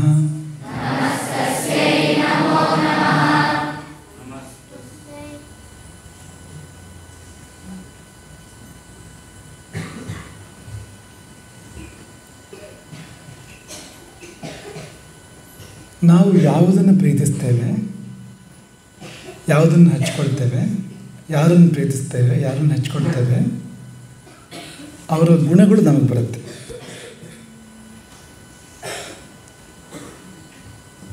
ಇನ್ನೂ ಹೆಚ್ಚು ಪ್ರೀತಿ ಮಾಡಿದಾಗ, ಇನ್ನೂ ಹೆಚ್ಚು ಹಚ್ಕೊಂಡಾಗ ಕೊನೆಯಲ್ಲಿ ನಾವು ಅದೇ ಆಗಿಬಿಡ್ತೇವೆ. ಪ್ರೀತಿಗೆ ಅಂಥದ್ದೊಂದು ಅದ್ಭುತ ಶಕ್ತಿ ಇದೆ. ಹಾಗಾಗಿ ನೋಡಿ ನಾವು ಪ್ರೀತಿಸಬೇಕು, ನೋಡಿ ನಾವು ಹಚ್ಕೊಳ್ಬೇಕು. ಅದಕ್ಕೆ ಈ ಮಹಿಷಾಸುರನ ಕಥೆ ಒಂದು ದೃಷ್ಟಾಂತ. ಮಹಿಷಾಸುರನ ಮೊದಲನೇ ಹೆಸರೇನು? ಮಹಿಷಾಸುರನ ಮೊದಲನೇ ಹೆಸರು ಅವನು ಚಿತ್ರಸಮ. ಎಷ್ಟು ಚೆಂದ ಹೆಸರಲ್ವಾ? ಹಿರಣ್ಯಾಕ್ಷನ ಮಗ ಚಿತ್ರಸಮ. ಚಿತ್ರಸಮ. ಹುಟ್ಟುವಾಗ ಅವನೇನು ಮಹೇಶನಲ್ಲ, ಕೋಣ ಅಲ್ಲ. ಹುಟ್ಟುವಾಗ ಅವನಿಗೂ ನಮ್ಮೆಲ್ಲರ ಹಾಗೆ 2 ಕಾಲು, 2 ಕೈ, 2 ಕಣ್ಣು ಇವೆಲ್ಲ ನಮ್ಮ ಹಾಗೆ ಇತ್ತು. ಅವನು ಕೋಣ ಆಗಿದ್ದು ಹೇಗೆ? ಶಾಪ ಆಮೇಲೆ ಬಂದಿತ್ತು. ಅವನಿಗೆ ಆನೆಗಿಂತ ಕುದುರೆಗಿಂತ ಅಲ್ವಾ ಕೋಣವೇ ಇಷ್ಟ. ಅವನಿಗೆ ಎಷ್ಟರ ಮಟ್ಟಿಗೆ ಕೋಣ ಇಷ್ಟ ಅಂದರೆ ಏನು, ಕೋಣದ ಮೇಲೆ ಓಡಾಡೋದು. ಅವನಿಗೇನು ಕೊರತೆ ಇರಲಿಲ್ಲ. ಹಿರಣ್ಯಾಕ್ಷನ ಮಗ ಹೇಳಿ ಕೇಳಿ ಆನೆ ಕುದುರೆ ಬೇಕಾದಷ್ಟು ಇತ್ತು. ಆದರೆ ಕೋಣವೆಂದು ಬಹಳ ಪ್ರೀತಿಯಾಗಿದ್ದರಿಂದ ಕೋಣದ ಮೇಲೆ ಕೂತ್ಕೊಂಡೇ ಓಡಾಡ್ತಾ ಇದ್ದ. ಕೋಣದ ಕಾಲು ತಾಗಿತ್ತು ದುರ್ವಾಸ ಮನೆಗಳಿಗೆ ಅಲ್ವಾ. ಒಂದು ಕ್ಷಮೆ ಕೇಳ್ಬೋದಲ್ವ, ಏನೋ ತಪ್ಪಾಯಿತು ಅಂತ ಹೇಳ್ಬೋದಲ್ವಾ? ಹೇಳಿಲ್ಲ. ಯಾಕೆ? ಕೋಣದ ಮೇಲೆ ಪ್ರೀತಿ. ತನ್ನ ಕೋಣ ಯಾರಿಗಾರು ಕಾಲು ತಾಗ್ತಿದೆ ಅಂದರೆ ಕೋಣದ ತಪ್ಪಿಲ್ಲ. ಇಲ್ಲದಿದ್ದರೆ ಮುಗಿದಿತ್ತಲ್ವ ಒಂದು ಮಾತು. ಗೊತ್ತಾಗಲಿಲ್ಲ, ಉದ್ದೇಶಪೂರ್ವಕ ಅಲ್ಲ, ಕ್ಷಮಿಸಿ ಅಂದರೆ ಆಗ್ತಿತ್ತಲ್ವಾ? ಅದು ಮಾಡಲ್ಲ. ಯಾಕೆ? ಕೋಣದ ಮೇಲಿನ ಪ್ರೀತಿ. ಹಾಗಾಗಿ ಈ ಶಾಪ ಯಾಕೆ ಬಂತು ಹೇಳಿ ನೀವು? ಈ ಶಾಪ ಬರಲಿಕ್ಕೆ ಏನು ಕಾರಣ? ಒಂದು ವೇಳೆ ಮಹಿಷಾಸುರನಿಗೆ ಕೋಣನ ಮೇಲೆ ಅತಿಶಯವಾದ ಪ್ರೀತಿ ಇಲ್ಲದೇ ಇದ್ದಿದ್ರೆ ಅವನು ಕೋಣದ ಮೇಲೆ ಓಡಾಡ್ತಾ ಇರಲಿಲ್ಲ. ಕೋಣದ ಮೇಲೆ ಓಡಾಡದೇ ಇದ್ದರೆ ಕೋಣದ ಕಾಲು ತಾಕಿ ಕೋಣವಾಗುವ ಶಾಪ ಬರೋಕ್ಕೆ ಕಾರಣ ಇರಲಿಲ್ಲ. ಹಾಗಾದರೆ ಮಹಿಷಾಸುರ ಕೋಣವಾಗೋದಕ್ಕೆ, ಅದು ಚಿತ್ರಸಮ ಕೋಣವಾಗೋದಕ್ಕೆ ಕಾರಣ ಏನು ಅಂದರೆ ಕೋಣವನ್ನು ತುಂಬ ಹಚ್ಕೊಂಡಿತ್ತು, ಕೋಣವನ್ನು ತುಂಬ ಪ್ರೀತಿ ಮಾಡಿತ್ತು. ಭರತ ಚಕ್ರವರ್ತಿ, ಈ ದೇಶಕ್ಕೆ ಭಾರತ ಅಂತ ಹೆಸರು ಬಂದಿದ್ದು ಭರತ ಚಕ್ರವರ್ತಿಯಿಂದ. ಆತ ಮುಂದೆ ಒಂದು ವಯಸ್ಸು ಕಳೆದ ಮೇಲೆ, ಕೂದಲು ಬಿಳಿಯಾದ ಮೇಲೆ, ಮಗ ಪ್ರವರ್ಧಮಾನಕ್ಕೆ ಬಂದ ಮೇಲೆ ವಾರಸುದಾರನಿಗೆ ತನ್ನ ಮಗನಿಗೆ ಪಟ್ಟವನ್ನು ಕಟ್ಟಿ ಕಾಡಿಗೆ ಹೋಗಿ ತಪಸ್ಸು ಮಾಡ್ತಾನೆ. ಒಳ್ಳೆ ತಪಸ್ಸದು, ಬಹಳ ಒಳ್ಳೆ ತಪಸ್ಸದು. ಕಾಡಿನಲ್ಲಿ ತಪಸ್ಸು ಮಾಡ್ತಾ ಇರ್ತಾನೆ. ಒಂದು ಜಿಂಕೆ ಮರಿ, ಅನಾಥ ಜಿಂಕೆ ಮರಿ, ತಾಯಿ ಕಳ್ಕೊಂಡಿತ್ತು, ತಬ್ಬಲಿ ಇದು, ಪ್ರೀತಿ ತಂದು ಸಾಕಿದ. ತಂದು ಸಾಕಿದ್ದೇನು ತಪ್ಪಲ್ಲ, ಪಾಪ ಒಂದು ತಬ್ಬಲಿ, ಅದಕ್ಕೊಂದು ಆಶ್ರಯ ಕೊಟ್ಟರೆ ತಪ್ಪ ಹೇಳಿ? ತಪ್ಪೇನಿಲ್ಲ. ಆದರೆ ಹಚ್ಚಿಕೊಂಡಿದ್ದು ಭಾಳ ಆಯಿತು. ಎಷ್ಟರ ಮಟ್ಟಿಗೆ ಅಂದರೆ ಜಪ ಮಾಡುವಾಗಲೂ ಪಕ್ಕದಲ್ಲೇ ಇರಬೇಕು, ಅದು ಪೂಜೆ ಮಾಡುವಾಗಲೂ ಪಕ್ಕದಲ್ಲೇ ಇರಬೇಕು, ಊಟ ಮಾಡುವಾಗಲೂ ಪಕ್ಕದಲ್ಲೇ ಇರಬೇಕು, ಸ್ನಾನ ಮಾಡುವಾಗಲೂ ಪಕ್ಕದಲ್ಲೇ ಇರಬೇಕು. ಸ್ನಾನಕ್ಕೆ ಅಂತ ನದಿಗೆ ಹೋದರೆ ಜೊತೆಗೆ ಬರಬೇಕದು. ಹೀಗೆ 24 ಗಂಟೆಯೂ ಜೊತೆಯಲ್ಲಿರಬೇಕು ಅದು. ಎಲ್ಲೋ ಒಂದು ಸ್ವಲ್ಪ ಆ ಕಡೆ ಈ ಕಡೆ ಹೋದರೆ ಇವನಿಗೆ ತಲೆಮಡ, ಎಲ್ಲಿ ಹೋಯ್ತೋ, ಏನಾಯಿತೋ, ಬರುತ್ತೋ ಎಲ್ಲೋ, ತೊಂದರೆ ಆಗಿಬಿಟ್ರೆ. ಹೀಗಿರಲಾಗಿ ವಯಸ್ಸಾಗಿ ಮೃತ್ಯು ಬಂತು ಅವನಿಗೆ. ಸಾವು ಬರುವಾಗ ಅವನಿಗೆ ಏನು ಯೋಚನೆ? ಜಿಂಕೆ ಇದ್ದ ಯೋಚನೆ. ಇದಕ್ಕೆ ಯಾರು ಗತಿ? ಯಾರು ಮುಂದೆ ಇದಕ್ಕೆ ಹುಲ್ಲು ಕೊಡೋರು, ನೀರು ಕೊಡೋರು, ಪ್ರೀತಿ ಮಾಡೋರು? ನನ್ನ ಜಿಂಕೆ, ನಾನು ಬಿಟ್ಟು ಹೋಗ್ತಾ ಇದ್ದೇನೆ, ಬಿಟ್ಟು ಹೋಗ್ಲಾರೆ. ತುಂಬ ಪ್ರೀತಿ ಜಿಂಕೆ ಮೇಲೆ. ಪರಿಣಾಮವಾಗಿ ಭರತ ಮುನಿ ಅವನು ತೀರಿ ಹೋದವನು, ಪ್ರಾಣವನ್ನು ಕಳ್ಕೊಂಡವನು ಜಿಂಕೆಯಾಗಿ ಹುಟ್ಟಿದ. ಮತ್ತೆ ಮುಕ್ತಿ ಪಡಿಬೇಕಾಗಿತ್ತು, ದೇವರಾಗಬೇಕಾಗಿತ್ತು, ದೇವತ್ವದಲ್ಲಿ ಲೀನ ಆಗಬೇಕಾಗಿತ್ತು. ಅವನು ಜಿಂಕೆಯಾಗಿ ಹುಟ್ಟಿದ ಯಾಕೆ? ಹಾಂ, ಎಷ್ಟರ ಮಟ್ಟಿಗೆ ಪ್ರೀತಿ ಅಂದರೆ ಕೊನೆಯ ಕ್ಷಣದಲ್ಲೂ ಕೂಡ ಅವನಿಗೆ ದೇವರ ನೆನಪಾಗಲಿಲ್ಲ, ಜಿಂಕೆ ನೆನಪಾಯಿತು. ಭಾರತದ ಯುದ್ಧದ ವೈಖರಿಯಲ್ಲಿ ಹೇಗಿರ್ತದೆ ಅಂದರೆ, ಪ್ರತಿಭಟನೆಗೆ ವೀರನಾದವನು ಸೂಚನೆ ಕೊಡ್ತಾನೆ, ಇದೋ ನಿನ್ನ ಕೊನೆಯ ಕ್ಷಣ, ಇಷ್ಟ ದೇವರನ್ನು ಸ್ಮರಿಸು. ಈಗ ಪ್ರಾಣವನ್ನೇ ಅಪಹರಿಸ್ತಕ್ಕಂಥ ಒಂದು ಆಘಾತವನ್ನು ಮಾಡುವ ಮೊದಲು, ಅಂತಹ ಪ್ರಹಾರ ಮಾಡುವ ಮೊದಲು ಶತ್ರುವನ್ನು ಕೂಡ ಎಚ್ಚರಿಸಬೇಕಂತೆ. ಏನೆಂದು? ನಿನ್ನ ಕೊನೆಯ ಕ್ಷಣ ಇದು, ಇಷ್ಟ ದೇವರನ್ನು ಸ್ಮರಿಸು. ಯಾಕೆ ಅದು? ಕೊನೆಯ ಕ್ಷಣದಲ್ಲಿ ನಾವು ಯಾವುದನ್ನು ಸ್ಮರಿಸ್ತೇವೆ ಅದೇ ಆಗ್ತೇವೆ, ಅದ್ರ ಜೊತೆ ಇರ್ತೇವೆ, ಅದೇ ಆಗ್ತೇವೆ. ಕೊನೆಯ ಕ್ಷಣದಲ್ಲಿ ನಾವೇನಾದರೂ ದೇವರನ್ನು ಸ್ಮರಣೆ ಮಾಡಿದರೆ ನಾವು ದೇವರೇ ಆಗ್ತೇವೆ, ದೇವರ ಜೊತೆ ಇರ್ತೇವೆ. ಹಾಗಾಗಬೇಕಲ್ವಾ? ಭರತ ಮುನಿಗಾಗಿದ್ದೇನೋ ಜಿಂಕೆ ಸ್ಮರಣೆ, ಜಿಂಕೆಯನ್ನು ನೆನಪು ಮಾಡಿತ್ತು, ಹಾಗಾಗಿ ಜಿಂಕೆ ಆದ ಅಂತ. ಅಲ್ಲಿಗೆ ಏನು ಹೇಳಿದಾಗಾಯಿತು? ಕೃಷ್ಣನನ್ನು ಅತಿಶಯವಾಗಿ ಪ್ರೀತಿಸಿದವನು ಕೊನೆಯಲ್ಲಿ ಕೃಷ್ಣನೊಡನೆ ಅದ್ವೈತವನ್ನು ಹೊಂದಿ ಕೃಷ್ಣನೇ ಆಗುತ್ತಾನೆ. ಕೋಣವನ್ನು ಮಿತಿಮೀರಿ ಪ್ರೀತಿಸಿದವನು, ಕೋಣವನ್ನು ಮಿತಿಮೀರಿ ಪ್ರೀತಿಸಿದವನು ಕೊಟ್ಟ ಕೊನೆಯಲ್ಲಿ ನೀವು ಯಾವುದಾಗ್ತೀರಿ? ನೀವೇ ಹೇಳಿ. ಕೋಣ ಆಗೋದಾದರೆ ಮಹಿಷಾಸುರನ ದಾರಿ ಇದೆ, ಕೃಷ್ಣ ಆಗೋದಾದರೆ ದಾರಿ ಬೇರೆ ಇದೆ. ಅದಕ್ಕೆ ಯಾವ ದಾರಿ ಆಗ್ಬೋದು ಅಲ್ವಾ? ಹಾಗಾದರೆ ನೀವು ಯಾವುದನ್ನು ಪ್ರೀತಿಸ್ತೀರಿ, ಯಾರನ್ನು ಪ್ರೀತಿಸ್ತೀರಿ ಎನ್ನುವಲ್ಲಿ ಜವಾಬ್ದಾರಿ ಬೇಕು. ನಾವು ಒಳಿತನ್ನು ಪ್ರೀತಿಸಬೇಕು, ಒಳ್ಳೆಯವರನ್ನು ಪ್ರೀತಿಸಬೇಕು, ನಾವು ಸಾತ್ವಿಕತೆಯನ್ನು ಪ್ರೀತಿಸಬೇಕು, ನಾವು ಸಾತ್ವಿಕರನ್ನು ಪ್ರೀತಿಸಬೇಕು, ದೇವರನ್ನು ಪ್ರೀತಿಸಬೇಕು, ಗುರುಗಳನ್ನು ಪ್ರೀತಿಸಬೇಕು, ಸತ್ಪುರುಷರನ್ನು ಮಹಾಪುರುಷರನ್ನು ಪ್ರೀತಿಸಬೇಕು. ಆವಾಗ ಏನಾಗ್ತೇವೆ ಅಂದರೆ ಅದೇ ಆಗ್ತೇವೆ ನಾವು. ಮೊದಲು ಅದರ ಗುಣಗಳು ನಮಗೆ ಬರ್ತವೆ. ಏಕಲವ್ಯ ದ್ರೋಣರನ್ನೇ ಮನಸ್ಸಲ್ಲಿ ಇಟ್ಕೊಂಡಿದ್ದ ನಿರಂತರವಾಗಿ. ದ್ರೋಣರು ಎಲ್ಲ ಇದ್ದರು, ಇವನೆಲ್ಲ ಇದ್ದ. ಆದರೆ ದ್ರೋಣರ ವಿದ್ಯೆಗಳು ಹರಿದು ಬಂದು ಏಕಲವ್ಯನಿಗೆ. ಅದು ಮನೋಬಂಧ, ಮನಸ್ಸು ಮನಸ್ಸಿನ ಕನೆಕ್ಷನ್. ಅದು ಎಲ್ಲೋ ದ್ರೋಣರಿದ್ದಾರೆ, ಎಲ್ಲೋ ಏಕಲವ್ಯ ಇದ್ದಾನೆ. ಆದರೆ ದ್ರೋಣರ ವಿದ್ಯೆಗಳು ಏಕಲವ್ಯನಿಗೆ ಹರಿದು ಬಂದು. ನೋಡಿ ಹೇಗೆ ಅದು ಆ ಗೌರವ, ಆ ಪ್ರೀತಿ, ಅದರಿಂದ ಅದು ಅಂತ. ಅಂದರೆ ನಾವು ಯಾವುದನ್ನು ಪ್ರೀತಿಸ್ತೇವೆ ಅಲ್ಲಿ ಗುಣಗಳು ನಾವು ಬರ್ತಾ ಹೋಗ್ತೇವೆ. ನೀವು ರಾಮನನ್ನು ಪ್ರೀತಿ ಮಾಡಿದರೆ ರಾಮನ ಗುಣಗಳು ಬರ್ತೇವೆ ನಿಮಗೆ. ಇಲ್ಲ ನಾನು ರಾವಣನನ್ನು ಪ್ರೀತಿ ಮಾಡ್ತೇನೆ ಅಂದರೆ ನಮಗೂ ಪಕ್ಕದ ಮನೆ ಸುತ್ತು ಬೇಕು ಅಂತ ಅನ್ಸೋಕೆ ಶುರುವಾಗುತ್ತೆ. ರಾವಣನಿಗೆ ಹಾಗೆ ತನ್ನ ಅಣ್ಣನ ಪುಷ್ಪಕ ವಿಮಾನ ಬೇಕು ಅಲ್ವಾ? ರಾಮನ ಪತ್ನಿ ಸೀತೆ ಬೇಕು, ತನ್ನದಲ್ಲದು, ಅದರ ಬಗ್ಗೆ ಆಸೆ ನೋಡಿ. ಹಾಗಾಗಿ ನಾವು ದೇವರನ್ನು ಪ್ರೀತಿಸಬೇಕು, ದೇವರಂಥವರನ್ನು ಪ್ರೀತಿಸಬೇಕು. ದೈವತ್ವ ಇರ್ತಕ್ಕಂಥ ವಸ್ತುಗಳನ್ನು, ಗೋವಿನಲ್ಲಿ ಎಲ್ಲ ದೇವರು ಇದ್ದಾರೆ, ದೈವತ್ವ ಇದೆ. ಗೋವನ್ನು ಪ್ರೀತಿಸಬೇಕು, ತುಳಸಿಯನ್ನು ಪ್ರೀತಿಸಬೇಕು, ತುಳಸಿಯಲ್ಲಿ ದೈವತ್ವ ಇದೆ, ತುಳಸಿಯಲ್ಲಿ ದೇವರ ಸಾನ್ನಿಧ್ಯ ಇದೆ. ಹೀಗೆ ಯಾವುದು ಒಳ್ಳೆಯದೋ, ಯಾರು ಒಳ್ಳೆಯವರೋ ಅವರನ್ನು ಹಚ್ಕೋಬೇಕು, ಪ್ರೀತಿಸಬೇಕು. ಇದರಿಂದಾಗಿ ಅವರ ಗುಣಗಳು ನಮಗೆ ಬರ್ತವೆ. ಇದು ತಕ್ಷಣಕ್ಕಾಗ್ತಕ್ಕಂಥದ್ದು. ಹೆಚ್ಚಾಗಿ ಪ್ರೀತಿ ಮಾಡಿದಾಗ ಕೊನೆಗೊಂದು ದಿನ ನಾವು ಅದೇ ಆಗ್ತೇವೆ. ಇದು ಇವತ್ತಿನ ಸಂದೇಶ. ಇನ್ನು ನಿನ್ನೆ ಯೋಗನಿದ್ರಾ ದೇವಿ ಬಗ್ಗೆ ಹೇಳಿದ್ವಲ್ವಾ? ನೋಡಿ, ಕೆಲವರಿಗೆ ಈಗಾಗಲೇ ನಗು ಬರ್ತಾ ಇದೆ ಮುಖದಲ್ಲಿ. ಯೋಗನಿದ್ರಾ ದೇವಿ ಅಂದರೆ ನಮ್ಗೆ ಗಂಭೀರ ಶಬ್ದ ಹೇಳ್ತಾ ಇರ್ತಕ್ಕಂಥದ್ದು. ನಮ್ಗೆ ಯಾಕೆ ನಗು ಬರ್ತಾ ಇದೆಯೋ ಗೊತ್ತಿಲ್ಲ. ದಿನಕ್ಕೊಂದು ಒಂದು ಟಿಪ್ಸ್ ಥರ ನಿದ್ರೆ ಬಗ್ಗೆ ಕೊಡೋದು ಅಂತ ಅಂದ್ಕೊಂಡಿದ್ದೀವಿ. ಇವತ್ತು ಚಿಕ್ಕದೊಂದು ನಿದ್ರೆ ಬಗ್ಗೆ ಒಂದು ಸಲಹೆ ನಿಮಗೆ ಕೊಡಬೇಕಾಗಿರ್ತಕ್ಕಂಥದ್ದು. ಶಾಸ್ತ್ರ ಏನು ಹೇಳುತ್ತೆ ಅಂದರೆ, ನಿಮಗೆ ಒಳ್ಳೆ ನಿದ್ದೆ ಬರಬೇಕು ಅಂದರೆ, ಆ ನಿದ್ದೆ ದೇಹಕ್ಕೆಲ್ಲ ಸರಿಯಾದ ವಿಶ್ರಾಂತಿಯನ್ನು ಕೊಟ್ಟು ನಿಮಗೆ ಪುನಶ್ಚೈತನ್ಯವನ್ನು ಕೊಡಬೇಕು ಅಂದರೆ, ನಿಮ್ಮ ರೋಗಗಳನ್ನು ಪರಿಹಾರ ಮಾಡಬೇಕು ಅಂದರೆ, ನಿದ್ದೆಗೆ ರೋಗ ಪರಿಹಾರ ಮಾಡೋ ಶಕ್ತಿ ಇದೆ. ವೈದ್ಯರುಗಳು ಹೇಳ್ತಾರೆ ಎಲ್ಲ ಕಾಯಿಲೆಗಳು ಗುಣವಾಗೋದು ಆ ಹೀಲಿಂಗ್ ಪ್ರೊಸೆಸ್ಸು ವಿಶ್ರಾಂತಿಯಲ್ಲಿ. ಆ ಹೀಲಿಂಗ್ ಪ್ರೊಸೆಸ್ ಇದೆಯಲ್ಲ, ನಿಮ್ಮ ಬಾಡಿ ನೀವು ಉಪಯೋಗಿಸಿರ್ತೀರಿ, ಅಲ್ಲಿ ಏನೋ ಏರ್ಪೇರುಗಳಾಗಿರುತ್ತೆ, ಅದೆಲ್ಲ ಸರಿ ಮಾಡ್ಕೊಳ್ಳೋ ಸಂದರ್ಭ, ಆ ಪ್ರಕ್ರಿಯೆ ನಡೆಯೋದು ಯಾವಾಗ? ನಿದ್ದೆ ಮಾಡಿದಾಗ. ನೀವು ನಿದ್ದೆಯಲ್ಲಿದ್ದಾಗ ದೇಹ ಎಲ್ಲ ರಿಪೇರಿ ಮಾಡಿಕೊಳ್ಳುತ್ತೆ, ಪುನಃ ಆರೋಗ್ಯಕ್ಕೆ ನಿದ್ರೆ ದ್ವಾರ ಆಗುತ್ತೆ.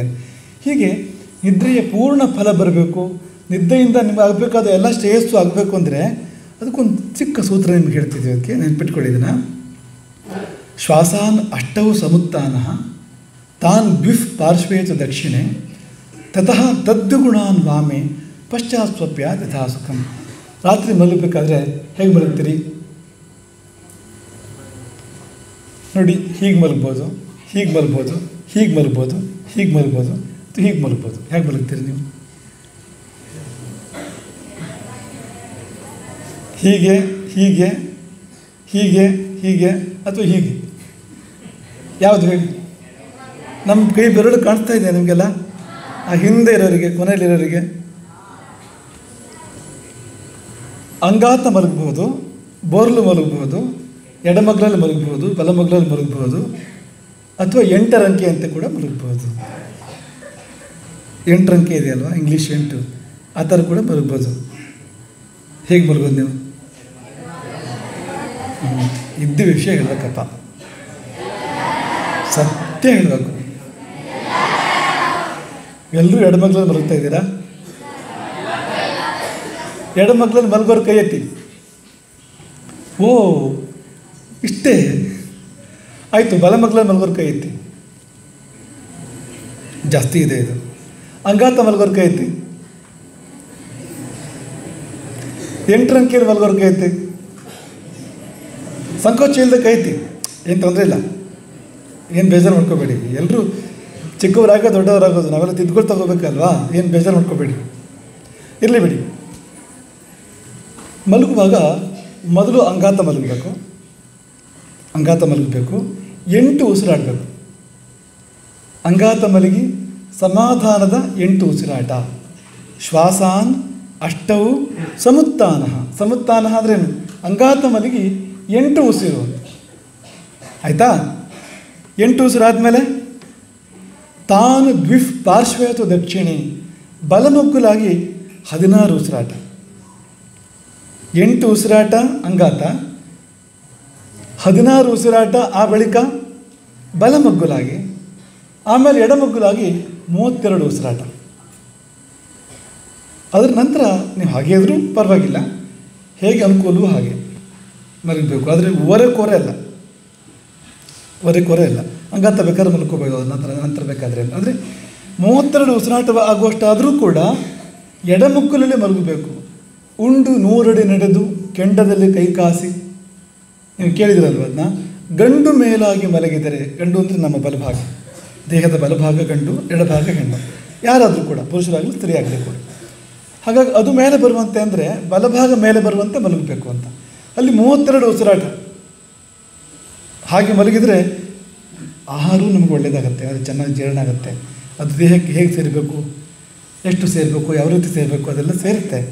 ಮತ್ತು ಸರಿಯಾದ ನಿದ್ದೆ ಬರುತ್ತೆ. ಇದೆರಡು ಸರಿ ಆದರೆ ಮತ್ತೇನು ಬೇಕು ಹೇಳಿ? ನೀವು 100 ವರ್ಷ ಬದುಕ್ತೀರಿ, ಮತ್ತು ಚೆನ್ನಾಗಿ ಬದುಕ್ತೀರಿ, ಆರೋಗ್ಯವಾಗಿ ಬದುಕ್ತೀರಿ. ನಿಮ್ಮ ದೇಹ ನಿಮಗೆ ವರದಾನವಾಗಿ ಪರಿಣಮಿಸುತ್ತೆ ಅಂತ. ಹಾಗಾಗಿ 8, 16, 32. ಮೊದಲು ಅಂಗಾತ 8 ಉಸಿರಾಟ, ಆಮೇಲೆ ದ್ವಿಫ್ ಪಾರ್ಶ್ವೇತು ದಕ್ಷಿಣೆ, ಬಲಮಗ್ಗಿನಲ್ಲಿ 16 ಉಸಿರಾಟ, ಆಮೇಲೆ ಎಡಮಗ್ಲಲ್ಲಿ ಮಲಗಬೇಕಾದ್ರೆ ನಿಮ್ಮ ಎಡಗೈ ಹೇಗಿರಬೇಕು? ಎಡಗೈ ಮೇಲೆ ಕೆನ್ನೆ ಇರಬೇಕು ನಿಮ್ಮದು ಅಂತ. ನಿಮ್ಮ ಎಡ ಹಸ್ತದ ಮೇಲೆ ನಿಮ್ಮ ಕೆನ್ನೆ ಇರಬೇಕು ಮಲಗಿದಾಗ ಅಂತ. ಎಡಗಾಲು ನೇರವಾಗಿರಬೇಕು, ಬಲಗಾಲು ಕೊಂಚ ಮಡಚಿರಬೇಕು, ಸ್ವಲ್ಪ ಮುಂದಕ್ಕೆ ಮಡಚಿರಬೇಕು ಬಲಗಾಲು, ಎಡಗಾಲು ನೇರವಾಗಿರಬೇಕು. ಎಡ ಹಸ್ತ ಏನಿದೆ ಇದ್ರ ಮೇಲೆ ನಿಮ್ಮ ಕೆನ್ನೆ ಬರೋ ಹಾಗೆ ಇರಬೇಕು. ಹಾಗೆ ಮಲಗಿದರೆ ಅದು ನಿಮಗೆ ತುಂಬ ಒಳ್ಳೆ ನಿದ್ದೆಯನ್ನು ಕೊಡ್ತಕ್ಕಂಥದ್ದು. ಒಳ್ಳೆ ನಿದ್ದೆಗಿಂತ ಒಳ್ಳೆಯ ಔಷಧ ಬೇರೆ ಇಲ್ಲ. ನಿನ್ನೆ ಹೇಳಿದ್ವಲ್ವ, ಆಕೆ ಭೂತಧಾತ್ರಿ ನಿದ್ರಾದೇವಿ, ಯೋಗ ನಿದ್ರಾದೇವಿ ಭೂತಧಾತ್ರಿ. ಧಾತ್ರಿ ಅಂದರೆ ತಾಯಿ, ಇನ್ನೊಂದು ತಾಯಿ. ದಾದಿ ಅಂತ ಹೇಳ್ತೇವಲ್ಲ ನಾವು, ಧಾತ್ರಿ ಶಬ್ದದಿಂದ ಬಂದಿರತಕ್ಕಂಥದ್ದು. ಇನ್ನೊಂದು ತಾಯಿ ಅದು, ಇನ್ನೊಂದು ತಾಯಿ ಆಗಬೇಕು ನಿಮಗೆ ನಿದ್ರಾದೇವಿ ಅಂದರೆ ಈ ಥರದ ಒಂದು ಸಣ್ಣ ಪ್ರಕ್ರಿಯೆ ನಾವು ಮಲಗುವಾಗ ಮಾಡಿದರೆ ಅದು ನಿಮ್ಗೆ ತುಂಬ ಶ್ರೇಯಸ್ಸನ್ನು ಕೊಡ್ತಕ್ಕಂಥದ್ದು. ಪ್ರಯೋಗ ಮಾಡ್ತೀರಾ? ಖರ್ಚೇನಿಲ್ಲ. ಖರ್ಚಿದೆಯೇನೋ? ಏನಿಲ್ಲ ಅಲ್ವಾ? ನಮ್ಮದೇ ಕೈ, ನಮ್ಮದೇ ಕಾಲು. ನೀವು ಹೀಗೆ ತಿರುಗಿದ್ರು ನಿಮ್ಮ ದೇಹ ಸೂಚನೆ ಕೊಟ್ಟರೆ ಪಾಲನೆ ಮಾಡುತ್ತೆ. ಏನು ಖರ್ಚಿದೆ ಅದರಲ್ಲಿ? ಮಾಡಿ ನೋಡಿ. ಹರೇ ರಾಮ್. ಲೋಹತರಂಗ. ಈ ಲೋಹತರಂಗವನ್ನು ನಮ್ಮೆಲ್ಲರ ಮುಂದೆ ಪ್ರಸ್ತುತ ಮಾಡುವ ವಿದ್ಯಾರ್ಥಿ ಕುಮಾರ್ ವಿಘ್ನೇಶ್. ಅವನ ಜೊತೆ ತಬಲಾ ಸಾಥ್ ನೀಡುವನು ನಾಗರಾಜ್. ಮುಂದಿನ ತಯಾರಿ ಸಮರ್ಥಂದು. ಹರೇ ರಾಮ.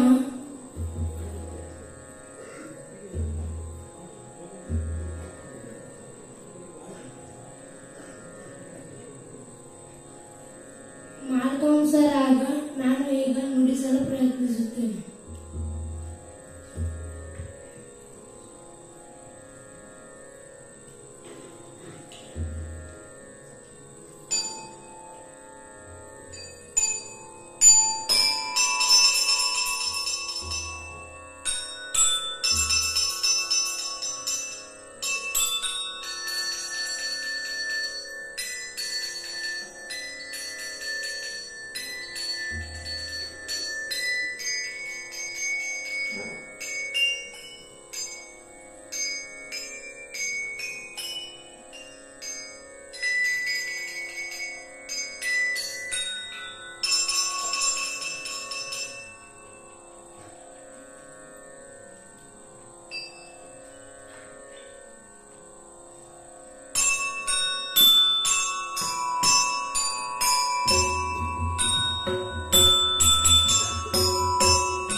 ಇಂದು ನಾನು ನಿಮಗೆ ಗದಾಯುದ್ಧದ ಕಥನವನ್ನು ಹೇಳುತ್ತೇನೆ.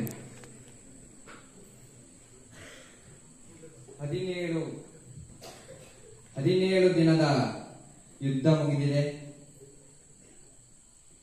18ನೇ ದಿನದ ಯುದ್ಧ ಕೊನೆಯ ಹಂತದಲ್ಲಿದೆ. ಕುರುಕ್ಷೇತ್ರ ಭೂಮಿಯಲ್ಲಿ ರಕ್ತದ ನದಿ ಹರಿಯುತ್ತಿದೆ. 99 ಸಹೋದರರ ಮೃತ್ಯು ಆಗಿದೆ. ಯಾರ ಸಹೋದರರದು? ದುರ್ಯೋಧನನ ಸಹೋದರರು. ಪಾಂಡವರು ಗೆಲುವಿನ ತವಕದಲ್ಲಿದ್ದಾರೆ.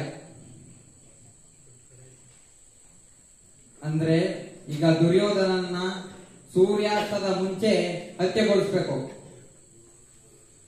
ಆದ್ರೆ ಇಲ್ಲಿ ಟ್ವಿಸ್ಟ್ ಏನಪ್ಪಾ ಅಂದ್ರೆ ದುರ್ಯೋಧನ ಎಲ್ಲವನೇ ಅಂತ ಪಾಂಡವರಿಗೆ ಇನ್ನೂ ಗೊತ್ತಿಲ್ಲ. ಆ ಕಾಲದಲ್ಲಿ ಇನ್ನೊಂದೇನ್ ಸಮಸ್ಯೆ ಅಂದ್ರೆ ಡ್ರೋನ್ ಕ್ಯಾಮ್ರಾ ಇರಲಿಲ್ಲ. ಕುಂತಲ್ಲೇ ಹಾಕ್ಬಿಟ್ಟು ದುರ್ಯೋಧನ ಹುಡುಕ ಬರ ಕಳ್ಸಕ್ಕೆ. ಈಗ ಸದ್ಯದಲ್ಲಿ ಪಾಂಡವರು ಒಂದು ಸಂಕಟದ ಸಿಗಾಕೊಂಡವ್ರೆ. ಅಂದ್ರೆ ಇದು ಒಂದ್ ಕಡೆ ಆದ್ರೆ ಇನ್ನೊಂದ್ ಕಡೆ ತಂದೆಯ ಸಾವು ಮತ್ತು ಒಡೆಯನ ಸೋಲಿನಿಂದ ಕಂಗೆಟ್ಟ ಅಶ್ವತ್ಥಾಮ,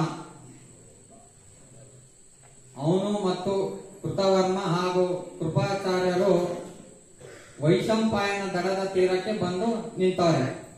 ಯಾಕೆ ಬಂದು ನಿಂತವ್ರೆ?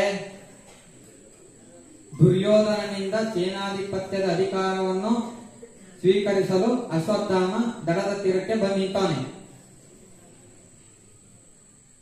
ಅಲ್ಲಿ ಅಶ್ವತ್ಥಾಮ ಕೇಳ್ತವನೆ ದುರ್ಯೋಧನಿಗೆ, ನನಗೆ ಸೇನಾಧಿಪತ್ಯದ ಅಧಿಕಾರವನ್ನು ಕೊಡು, ನಾನು ಪಾಂಡವರ ರುಂಡಮುಂಡಗಳನ್ನು ಚೆಂಡಾಡುತ್ತೇನೆ ಎಂದು. ಈ ಸಂದರ್ಭವನ್ನ ಅಲ್ಲಿರೋ ಬೇಟೆಗಾರರು ಗುಪ್ತವಾಗಿ ಕೇಳಿಸ್ಕೊಂಡ್ರು.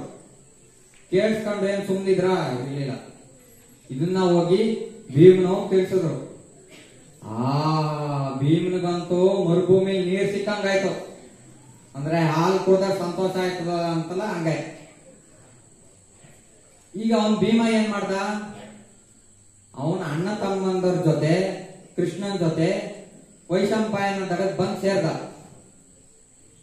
ಅಲ್ಲಿ ಬಂದ್ ನೋಡಿದ್ರೆ ದುರ್ಯೋಧನ ಎಲ್ಲಡ್ಗವನೆ ಯಾರಿಗಾರ ಗೊತ್ತಾ? ದುರ್ಯೋಧನ ಹೇಗ್ ಅಡಗಿದ್ದ? ನೀರೊಳಗೆ ಸಾಮಾನ್ಯವಾಗಿ ಅಡಗಿಲ್ಲ ಅವನು. ಈ ತರ ಹಿಂಬದಿಯಾಗಿ ಹೋಗಿ ಹಿನ್ನಡಿಯಾಗಿ ಹೋಗಿ ಮುಳ್ಗವನೆ. ಅಂದ್ರೆ ಬೇರೆಯವ್ರಿಗೆ ಯಾವ ತರ ಕಾಣಿಸ್ಬೇಕು, ಅವ್ನು ಸರೋವರದಿಂದ ಎದ್ ಬಂದವನೇ ಆ ರೀತಿ ಕಾಣಿಸ್ಬೇಕು. ಆಗೋಗಿ ಅವನು ಜಲಸ್ತಂಭನ ವಿದ್ಯೆಯಿಂದ ಬಳಸ್ಕೊಂಡು ಆ ರೀತಿ ಮುಳುಗಿ ಅಡಗಿ ಕುಳ್ತವನೆ. ಈಗ ಅವನು ಹಂಗೆ ಹೋಗಿ ಕರೆದು ಬಿಟ್ರೆ ಬಾ ಎಬ್ಬ ಅಂದ್ರೆ ಬಂದ್ಬಿಡ್ತಾನ? ಇಲ್ಲ, ಬರಲ್ಲ. ಪಾಂಡವರು ಏನಾರು ಮಾಡ್ಬೇಕೀಗ. ಆಗ ಮೊದಲನೇದಾಗಿ ಧರ್ಮರಾಯ ಉಪದೇಶ ಮಾಡ್ದ. ಏನಂತ ಮಾಡ್ದ? ದುರ್ಯೋಧನ, ನೀನು ಕುರುಕುಲಾದೀಶ್ವರ ತಾನೆ, ನೀನು ಹೀಗೆ ಸರೋವರದಲ್ಲಿ ಅಡಗೆ ಕೂತ್ರೆ ಅದು ನಿನ್ನ ಪರಾಕ್ರಮಕ್ಕೆ ನೀನೇ ಮಸಿ ಬಳೆದ ಹಾಗೆ ಅಲ್ವಾ? ದಯವಿಟ್ಟು ನೀನು ಈಗ ಮಾಡ್ಬೇಡ, ಈಚೆ ಬಾ ಅಂತ ಹೇಳ್ದ. ಈ ರೀತಿಯಾಗಿ ಅರ್ಜುನ, ಸಹದೇವ, ನಕುಲ, ಕೃಷ್ಣ ಎಲ್ಲ ಹೇಳಿದ್ರು. ಆದ್ರೂ ಅವನು ಎದ್ ಬರ್ಲಿಲ್ಲ. ಮುಂದೆ ಭೀಮ ಹೇಳ್ದ. ಏನಂತ ಕೂಗ್ದ? ಎಲೆ ಈ ದುರ್ಯೋಧನನೇ, ನಿನ್ನ ಪರಾಕ್ರಮವನ್ನು ಕೊಚ್ಚಿಕೊಳ್ಳಬೇಡ. ಧೈರ್ಯವಿದ್ದರೆ ಗದಾಯುದ್ಧದಲ್ಲಿ ನಿನ್ನ ಪರಾಕ್ರಮವನ್ನು ತೋರಿಸು.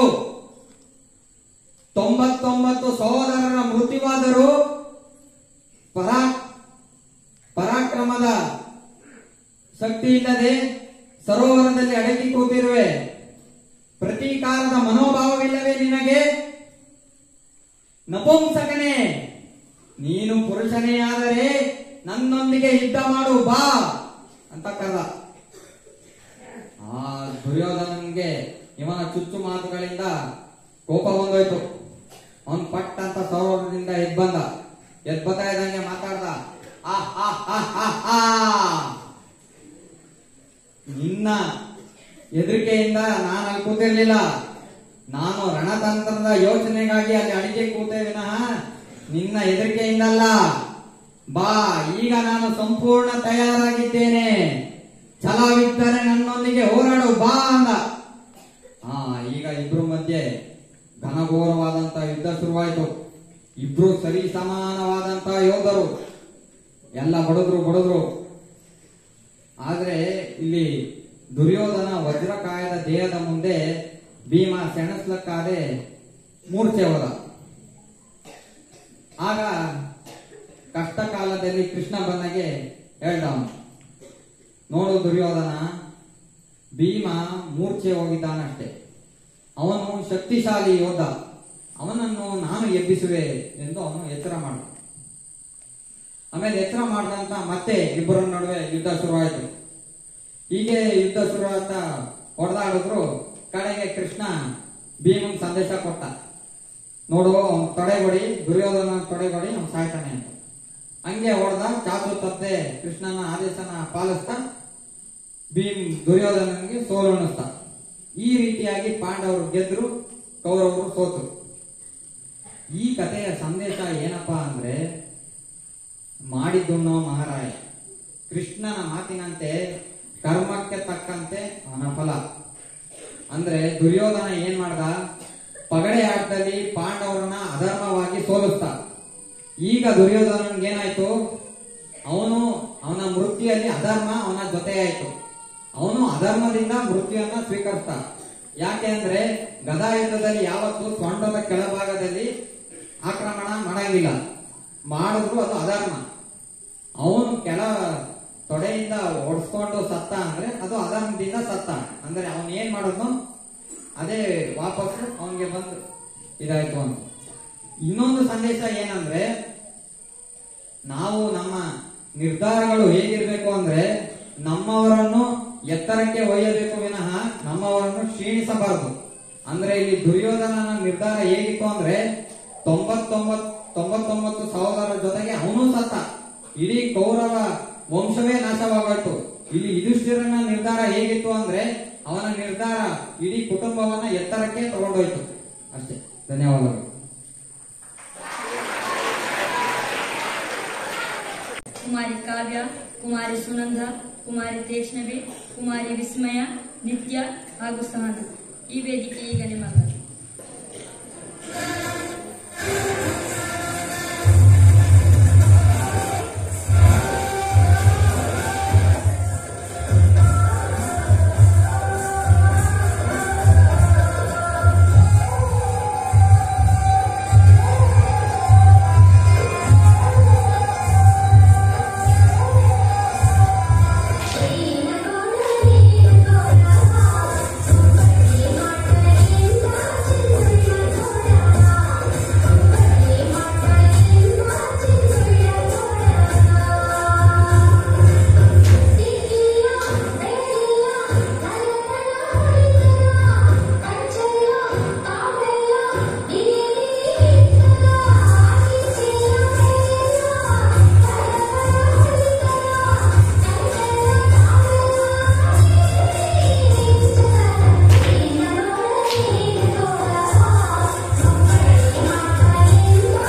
ವಿದ್ಯಾರ್ಥಿನಿಯಾದ ಕುಮಾರಿ ತೇಜ ಅವಧಾನಿ ಇವರಿಂದ ವಿಷ್ಣುವಿನ ಕೂರ್ಮಾವತಾರದ ಕಥಾಕಥನವನ್ನ ಈ ವೇದಿಕೆಯಲ್ಲಿ ಆಹ್ವಾನಿಸುತ್ತಿದ್ದೇನೆ. ಹರೇ ರಾಮ.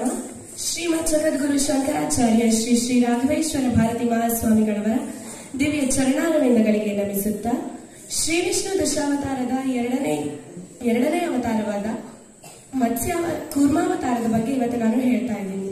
ನಿನ್ನೆ ಎಲ್ಲರೂ ಮತ್ಸ್ಯಾವತಾರದ ಬಗ್ಗೆ ಕೇಳಿದ್ರಿ ಅಲ್ವಾ? ಚೆನ್ನಾಗಿತ್ತು ಅಲ್ವಾ? ಇವತ್ತು ನಾನು ಕೂರ್ಮಾವತಾರದ ಬಗ್ಗೆ ಹೇಳೋಕೆ ಪ್ರಯತ್ನ ಮಾಡ್ತೀನಿ. ಅಲ್ಲ, ಅಷ್ಟು ನಿಧಾನವಾಗಿ ಹೋಗೋ ಆ ಕೂರ್ಮದ ಅವತಾರವನ್ನ ತಾಳಿ ಅಖಿಲಾಂಡ ಕೋಟಿ ಬ್ರಹ್ಮಾಂಡ ನಾಯಕನಾದ ಅವತಾರ ಪುರುಷ ಶ್ರೀಮನ್ನಾರಾಯಣ ಏನೇನ್ ಮಾಡಿರ್ಬೋದು ಅಲ್ವಾ? ಏನೇನ್ ಮಾಡಿರ್ಬೋದು ನೋಡೋಣ. ಇದ್ರ ಮೂಲ ಕೇಳದ್ ನೋಡೋದಾದ್ರೆ ತುಂಬಾ ಹಿಂದಿನ ಕತೆ. ವಿದ್ಯಾಧರಿ ಒಬ್ಳು ಇದ್ಲು. ಅವಳು ಜಗನ್ಮಾತೆಯಾದ ಪಾರ್ವತಿಯನ್ನ ಆರಾಧಿಸಿದ್ಲು. ಅವಳಿಂದ ಒಂದು ಕುಸುಮ ಮಾಲೆಯನ್ನ ಪಡೆದ್ಲು. ಆ ಕುಸುಮ ಮಾಲೆಯನ್ನು ತೆಕ್ಕೊಂಡು ತನ್ನ ಮನೆಗೆ ಹೋಗ್ತಾ ಇರ್ಬೇಕಿದ್ರೆ ರುದ್ರಾವತಾರಿಯಾದ ದೂರ್ವಾಸ ಮುನಿಗಳು ಎದುರಿಗೆ ಸಿಕ್ಕಿದ್ರು. ಅವಳು ಆ ಮಾಲೆಯನ್ನ ಕೊಡು ಅಂತ ಕೇಳಿದ್ರು ದೂರ್ವಾಸ ಮುನಿಗಳು ಅವಳ ಹತ್ರ. ಅವಳು ಎಲ್ಲಿ ಶಾಪ ಕೊಟ್ಬಿಡ್ತಾರೋ ಅಂತ ಹೆದರ್ಕೊಂಡು ಅವ್ರಿಗೆ ಕೊಟ್ಲು ವಂದನೆ ಸಲ್ಲಿಸಿದ್ಲು. ಪುನಃ ತಪಸ್ಸಿಗಾಗಿ ಹೊರಟು. ಅದಾದ್ಮೇಲೆ ದೂರ್ವಾಸ ಮುನಿಗಳು ಸ್ವರ್ಗಕ್ಕೆ ಇಂದ್ರನಲ್ಲಿಗೆ ಹೋದ್ರು. ಆ ಸಮಯದಲ್ಲಿ ಇಂದ್ರ ಐರಾವತದ ಮೇಲೆ ತನ್ನ ಪತ್ನಿ ಶಚಿದೇವಿಯೊಡನೆ ಐರಾವತದ ಮೇಲೆ ಕುಳಿತು ಸಕಲ ರಾಜ ವೈಭೋಗಗಳನ್ನ ಅನುಭವಿಸ್ತಾ ಇದ್ದ. ಇಂತಹ ಸಂದರ್ಭದಲ್ಲಿ ದೂರ್ವಾಸ ಮುನಿಗಳು ಆ ಕುಸುಮ ಮಾಲೆಯನ್ನ ಇಂದ್ರನಿಗೆ ಕೊಟ್ರು. ಇಂದ್ರ ತುಂಬಾ ಅಹಂಕಾರದಿಂದ ಆ ಕುಸುಮ ಮಾಲೆಯನ್ನ ತೆಗೆದು ತನ್ನ ಐರಾವತದ ತಲೆಯ ಮೇಲಿಟ್ಟ. ಆ ಐರಾವತ ಸೊಂಡಿಲಿನಿಂದ ಆ ಮಾಲೆಯನ್ನ ತೆಗೆದು ಕೆಳಗೆ ಹಾಕಿ ಅದನ್ನ ತುಳಿದು ಮುಂದೆ ಹೋಯಿತು. ಇದನ್ನ ನೋಡಿ ದೂರ್ವಾಸ ಮುನಿಗಳಿಗೆ ತುಂಬಾ ಕೋಪ ಬಂತು. ಜಗನ್ಮಾತೆಯಾದ ಪಾರ್ವತಿ ದೇವಿ ಕೊಟ್ಟ ಈ ಕುಸುಮ ಮಾಲೆಯನ್ನ ಅವಮಾನಿಸಿದ್ರಲ್ಲ ಅಂತ ನಿನ್ನ ಸಕಲ ಸಂಪತ್ತುಗಳು ಶತ್ರುಗಳ ಪಾಲಾಗಲಿ ಅಂತ ಶಾಪ ಕೊಟ್ರು. ಇದರಿಂದ ಇಂದ್ರನಿಗೆ ತುಂಬಾ ಭಯ ಆಯಿತು. ಅವನು ದೂರ್ವಾಸ ಮುನಿಗಳಿಗೆ ಶರಣಾಗಿ ನನ್ನನ್ನ ಕಾಪಾಡಿ ಅಂತ ಕೇಳಿದಾಗ ಅವರು ಶ್ರೀಹರಿಯೇ ನಿನ್ನನ್ನ ಕಾಪಾಡ್ತಾನೆ ಅಂತ ಹೇಳ್ತಾರೆ. ಈ ವಿಷಯ ರಾಕ್ಷಸರಿಗೆ ಗೊತ್ತಾಯಿತು. ಅವ್ರು ತುಂಬಾನೇ ಖುಷಿ ಪಟ್ರು. ಅಷ್ಟಲ್ಲದೆ ದೇವಲೋಕದ ಮೇಲೆ ಆಕ್ರಮಣ ಕೂಡ ಮಾಡಿದ್ರು. ದೇವಲೋಕವನ್ನ ತಮ್ಮ ವಶಕ್ಕೆ ತೆಗೆದುಕೊಂಡ್ರು. ಇಂದ್ರನ ಅಮರಾವತಿ ಪಟ್ಟಣ ಕೂಡ ರಾಕ್ಷಸರ ವಶವಾಯಿತು. ಎಲ್ಲಾ ದೇವತೆಗಳು ಕೂಡ ಪೃಥ್ವಿಲೋಕಕ್ಕೆ ಬಂದು ವೇಷ ಮರೆಸಿಕೊಂಡು ಸಹಸ್ರಾರು ವರ್ಷಗಳವರೆಗೆ ಭೂಮಿಯ ಮೇಲೆ ನೆಲೆಸಿದ್ರು. ಇದಾದ್ಮೇಲೆ ಇಂದ್ರ ತನ್ನ ಅಧಿಕಾರಕ್ಕಾಗಿ ಬೃಹಸ್ಪತಿಯೊಂದಿಗೆ ಬ್ರಹ್ಮನಲ್ಲಿಗೆ ಹೋದ. ಆಗ ಎಲ್ಲಾ ದೇವತೆಗಳು ಒಟ್ಟಾಗಿ ಹೋಗಿ ಶೇಷಶಯನನಾದ ಶ್ರೀಮನ್ನಾರಾಯಣನ ಸ್ತುತಿ ಮಾಡಿದ್ರು. ಇದಕ್ಕೆ ಅವರಿಗೆ ಒಲಿದ ಶ್ರೀಹರಿ ಹೇಳ್ತಾನೆ, ನೋಡಿ, ನೀವು ಅಸುರರನ್ನ ಒಪ್ಪಿಸಿ ಕ್ಷೀರಸಾಗರದ ಮಂಥನವನ್ನ ನಾವು ಮಾಡೋಣ. ಇದರಲ್ಲಿ ನಿಮ್ಗೆ ಮೃತ್ಯುವಿನ ಭಯವೇ ಇಲ್ಲದಿರುವಂತ ಅಮೃತ ಸಿಗತ್ತೆ. ಅದು ರಾಕ್ಷಸರಿಗೆ ಸಿಗದೆ ನಿಮಗೆ ಸಿಗೋ ಹಾಗೆ ಮಾಡೋ ಜವಾಬ್ದಾರಿ ನಂದು. ನೀವು ರಾಕ್ಷಸರನ್ನ ಒಪ್ಪಿಸಿ ಅಷ್ಟೇ. ಇದಕ್ಕೆ ಮಂದಾರ ಪರ್ವತನೇ ಕಡ್ಗೋಲಾಗತ್ತೆ, ವಾಸುಕಿಯೇ ಹಗ್ಗ ಆಗತ್ತೆ ಅಂತ ಹೇಳಿ. ಇದಾದ್ಮೇಲೆ ಇಂದ್ರ ಅವರು ಒಪ್ತಾರ ಅಂತ ಕೇಳಿದಕ್ಕೆ ನೀವು ಅಮೃತದ ವಿಷಯ ಹೇಳಿ, ಅವರು ಒಪ್ತಾರೆ ಅಂತ ಹೇಳ್ತಾರೆ. ಅದಾದ್ಮೇಲೆ ಇಂದ್ರ ಹೋಗಿ ಒಪ್ಪಿಸ್ತಾನೆ. ಇದರಲ್ಲಿ ದೇವಗುರುವಾದ ಬೃಹಸ್ಪತಿ ಮತ್ತೆ ದೈತ್ಯ ಗುರುವಾದ ಶುಕ್ರಾಚಾರ್ಯ ಇವರಿಬ್ರು ಕೂಡ ಅವರಿಬ್ಬರ ಉಪಸ್ಥಿತಿಯಲ್ಲೇ ಈ ಕ್ಷೀರಸಾಗರದ ಮಂಥನ ನಡೆಯುತ್ತೆ. ಈ ಕ್ಷೀರಸಾಗರ ಮಂಥನ ನಡಿಬೇಕಿದ್ರೆ ಮಂದಾರ ಪರ್ವತವನ್ನ ತರಬೇಕು ಅಲ್ವಾ? ಅದನ್ನ ತರಬೇಕಿದ್ರೆ ಮತ್ತೆ ವಾಸುಕಿನ ತರಬೇಕಿದ್ರೆ ಎಲ್ಲ ತುಂಬಾ ಜನ ರಾಕ್ಷಸರು ಸತ್ತು ಹೋಗ್ತಾರೆ. ಅವರನ್ನೆಲ್ಲ ಶ್ರೀಹರಿ ಅಂದ್ರೆ ಮಂದಾರ ಪರ್ವತವನ್ನ ತರಬೇಕಿದ್ರೆ ಯಾರ್ಯಾರು ಸತ್ತು ಹೋಗ್ತಾರೋ ಅವ್ರನ್ನೆಲ್ಲ ಶ್ರೀಹರಿ ಮತ್ತೆ ಬದುಕಿಸ್ತಾರೆ. ಇದರಿಂದಾಗಿ ರಾಕ್ಷಸರ ರಾಜನಾದ ಬಲಿ ಚಕ್ರವರ್ತಿಗೆ ಮತ್ತೆ ನರಕಾಸುರನಿಗೆ ಇವರಿಗೆಲ್ಲ ನಾವು ಈ ಕೆಲಸವನ್ನ ಮಾಡಬಹುದು, ಇದು ಯೋಗ್ಯ, ನಮ್ಗೆ ಮೋಸ ಆಗಲ್ಲ ಅನ್ನೋ ಒಂದು ನಂಬಿಕೆ ಬಂತು. ಇದಾದ್ಮೇಲೆ ಮಂದಾರ ಪರ್ವತವನ್ನ ತಗೊಂಡೋಗಿ ಕ್ಷೀರಸಾಗರದಲ್ಲಿ ಇಟ್ರು. ಅದು ಮುಳುಗೋಗೋಕೆ ಪ್ರಾರಂಭ ಆಯಿತು. ಎಲ್ರಿಗೂ ತುಂಬಾ ಬೇಜಾರಾಯಿತು. ಅಯ್ಯೋ, ನಾವಿಷ್ಟು ಕಷ್ಟಪಟ್ಟಿದ್ದೆಲ್ಲ ಹಾಳಾಗೋಯ್ತಲ್ಲ ಅಂತ ತುಂಬಾನೇ ಬೇಜಾರು ಮಾಡ್ಕೊಂಡ್ರು. ಆದ್ರೆ ಈ ಸಮಯದಲ್ಲಿ ನಮ್ಮ ಕಥಾನಾಯಕ ಶ್ರೀಮನ್ ನಾರಾಯಣ ಇದ್ದಾನಲ್ಲ, ಅವನು ಕೂರ್ಮಾವತಾರವನ್ನ ತಾಳಿ ವಜ್ರದ ಬೆನ್ನಿನ ಕೂರ್ಮವಾಗಿ ಹೋಗಿ ಮಂದಾರ ಪರ್ವತವನ್ನ ಮೇಲೆತ್ತಿದ. ಎಲ್ರಿಗೂ ತುಂಬಾನೇ ಖುಷಿಯಾಯಿತು. ಖುಷಿಯಾಗಿ ಎಲ್ರೂ ಶ್ರೀಮನ್ನಾರಾಯಣನನ್ನ ಸ್ತುತಿಸಿದ್ರು. ಇದಾದ್ಮೇಲೆ ಮಂದಾರ ಪರ್ವತ ಕ್ಷೀರಸಾಗರದಲ್ಲಿ ಅಲ್ಲಾಡಕ್ ಶುರು ಆಯ್ತು. ಎಲ್ರಿಗೂ ಖುಷಿ ಆಯ್ತು. ಕ್ಷೀರಸಾಗರವನ್ನ ಕಡಿದ್ರು.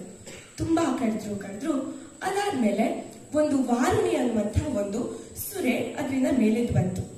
ಆ ಸುರೆಯನ್ನ ಪಾನೆ ಮಾಡಿದ್ರಿಂದ ದೇವತೆಗಳು ಸುರರು ಅಂತ ಹೇಳಿಸ್ಕೊಂಡ್ರು. ಇದಾದ್ಮೇಲೆ ಕಲ್ಪವೃಕ್ಷ ಮೇಲೆ ಬಂತು. ಇದನ್ನ ನೋಡಿ ಎಲ್ರಿಗೂ ತುಂಬಾ ಖುಷಿ ಆಯ್ತು. ಇದಾದ್ಮೇಲೆ ಅಪ್ಸರೆಯ ಮೇಲೆ ಬಂದ್ರು. ಅವರನ್ನ ನೋಡಿ ದೇವತೆಗಳು ತುಂಬಾ ಖುಷಿ ಪಟ್ರು.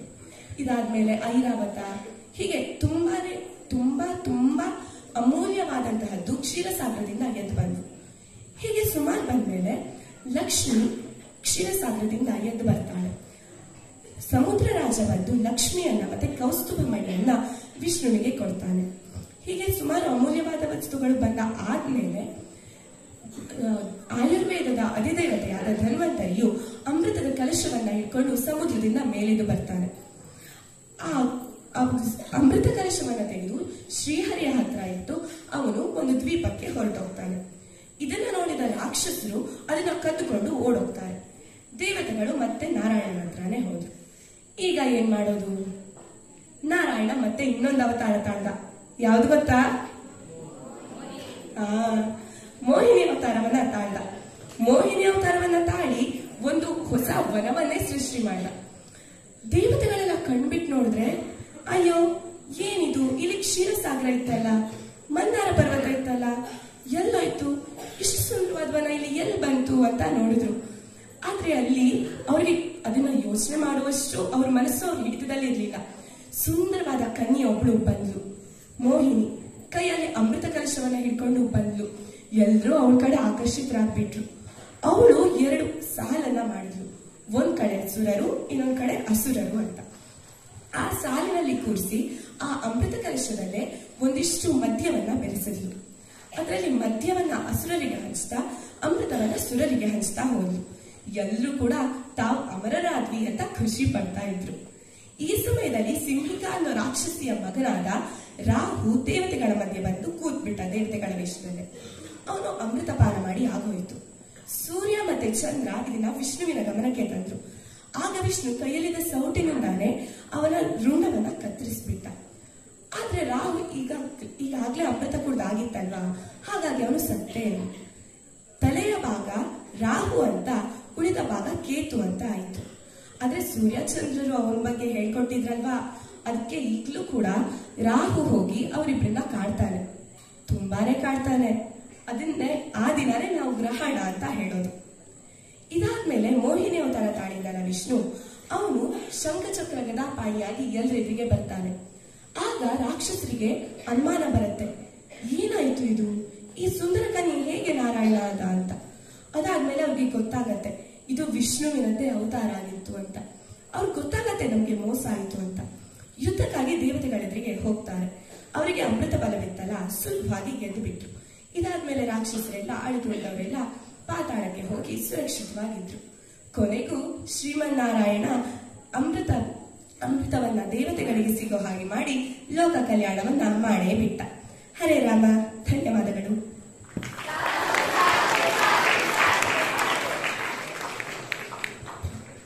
ವಿಷ್ಣುವಿನ ಅವತಾರದ ಬಗ್ಗೆ ನಮ್ಮೆಲ್ಲರಿಗೂ ಸೊಗಸಾಗಿ ತಿಳಿಸಿದ ತೇಜ ಅವಧಾನಿ ಇವರಿಗೆ ಧನ್ಯವಾದಗಳು.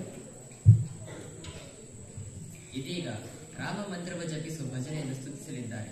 ರಾಜರಾಜೇಶ್ವರಿ ಗುರುಕುಲದ ವಿದ್ಯಾರ್ಥಿನಿಯರಾದ ಕುಮಾರಿ ಸ್ಫೂರ್ತಿ, ಕುಮಾರಿ ಸೌಭಾಗ್ಯ, ಕುಮಾರಿ ಅನಿಕಾ, ಕುಮಾರಿ ಕುಶಾಲ ಹಾಗೂ ಕುಮಾರಿ ಹರ್ಷಿತಾ.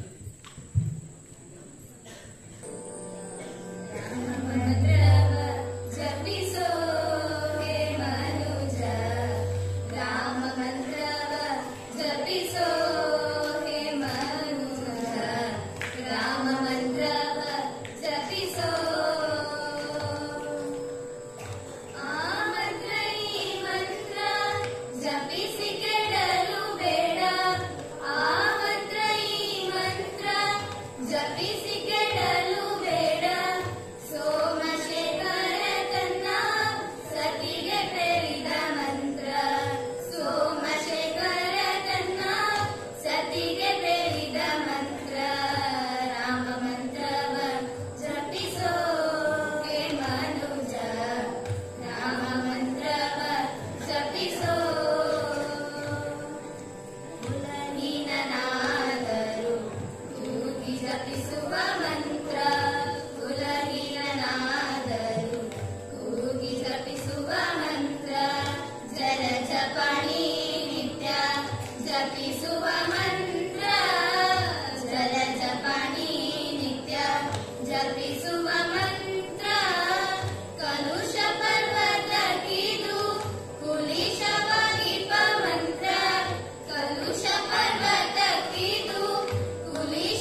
ಭಾವ, ರಾಗ, ತಾಳ ಇವುಗಳ ಸಮ್ಮಿಲನವೇ ಭರತನಾಟ್ಯ.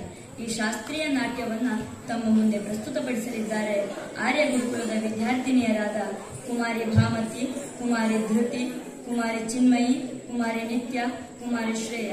ಮುಂದಿನ ತಯಾರಿ ಆದಿತ್ಯ. ಗಾಯನ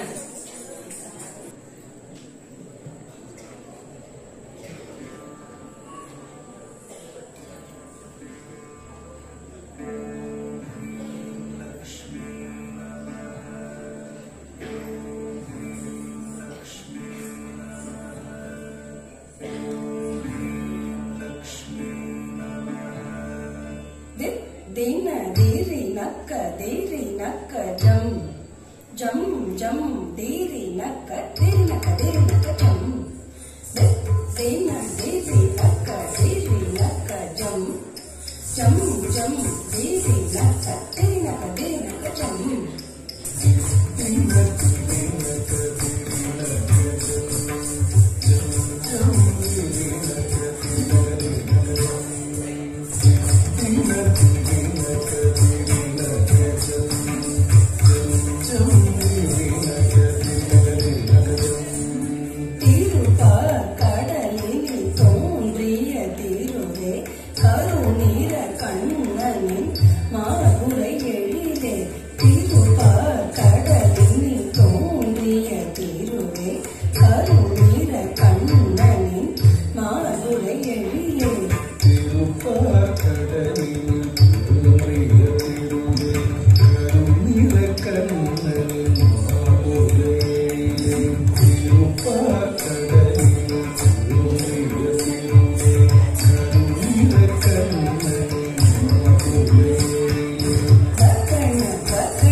Ding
ಶಾಸ್ತ್ರೀಯ ನೃತ್ಯವಾದ ಭರತನಾಟ್ಯವನ್ನು ಪ್ರದರ್ಶಿಸಿದ ನಿಮ್ಮೆಲ್ಲರಿಗೂ ಧನ್ಯವಾದಗಳು. ಕಾರ್ಯಕ್ರಮದ ಕೊನೆಯ ಅಂಗವಾಗಿ ವೈಯಕ್ತಿಕ ಗಾಯನವನ್ನು ತಮ್ಮೆಲ್ಲರ ಮುಂದೆ ಪ್ರಸ್ತುತಪಡಿಸಲಿದ್ದಾರೆ ಭಗವತ್ಪಾದ ಗುರುಕುಲದ ವಿದ್ಯಾರ್ಥಿಗಳಾದ ಕುಮಾರ್, ಆದಿತ್ಯ ಹಾಗೂ ಅವನ ಜೊತೆ ತಬಲಾ ಸಾಥ್ ನೀಡುವನು ಪ್ರತಾಪ್. ರಾಗ ಸಾರಂಗ.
ಸುಂದರವಾಗಿ ದೇವಿಯ ಚಿತ್ರವನ್ನು ಚಿತ್ರಿಸಿದ ಭಗವತ್ಪಾದದ ಗುರುಕುಲದ ವಿದ್ಯಾರ್ಥಿ ತಪಸ್ವಿ ಹೆಗಡೆ ಇವರು ವೇದಿಕೆಗೆ ಬಂದು ಚಿತ್ರವನ್ನು ಪ್ರದರ್ಶಿಸಬೇಕಾಗಿ ವಿನಂತಿ.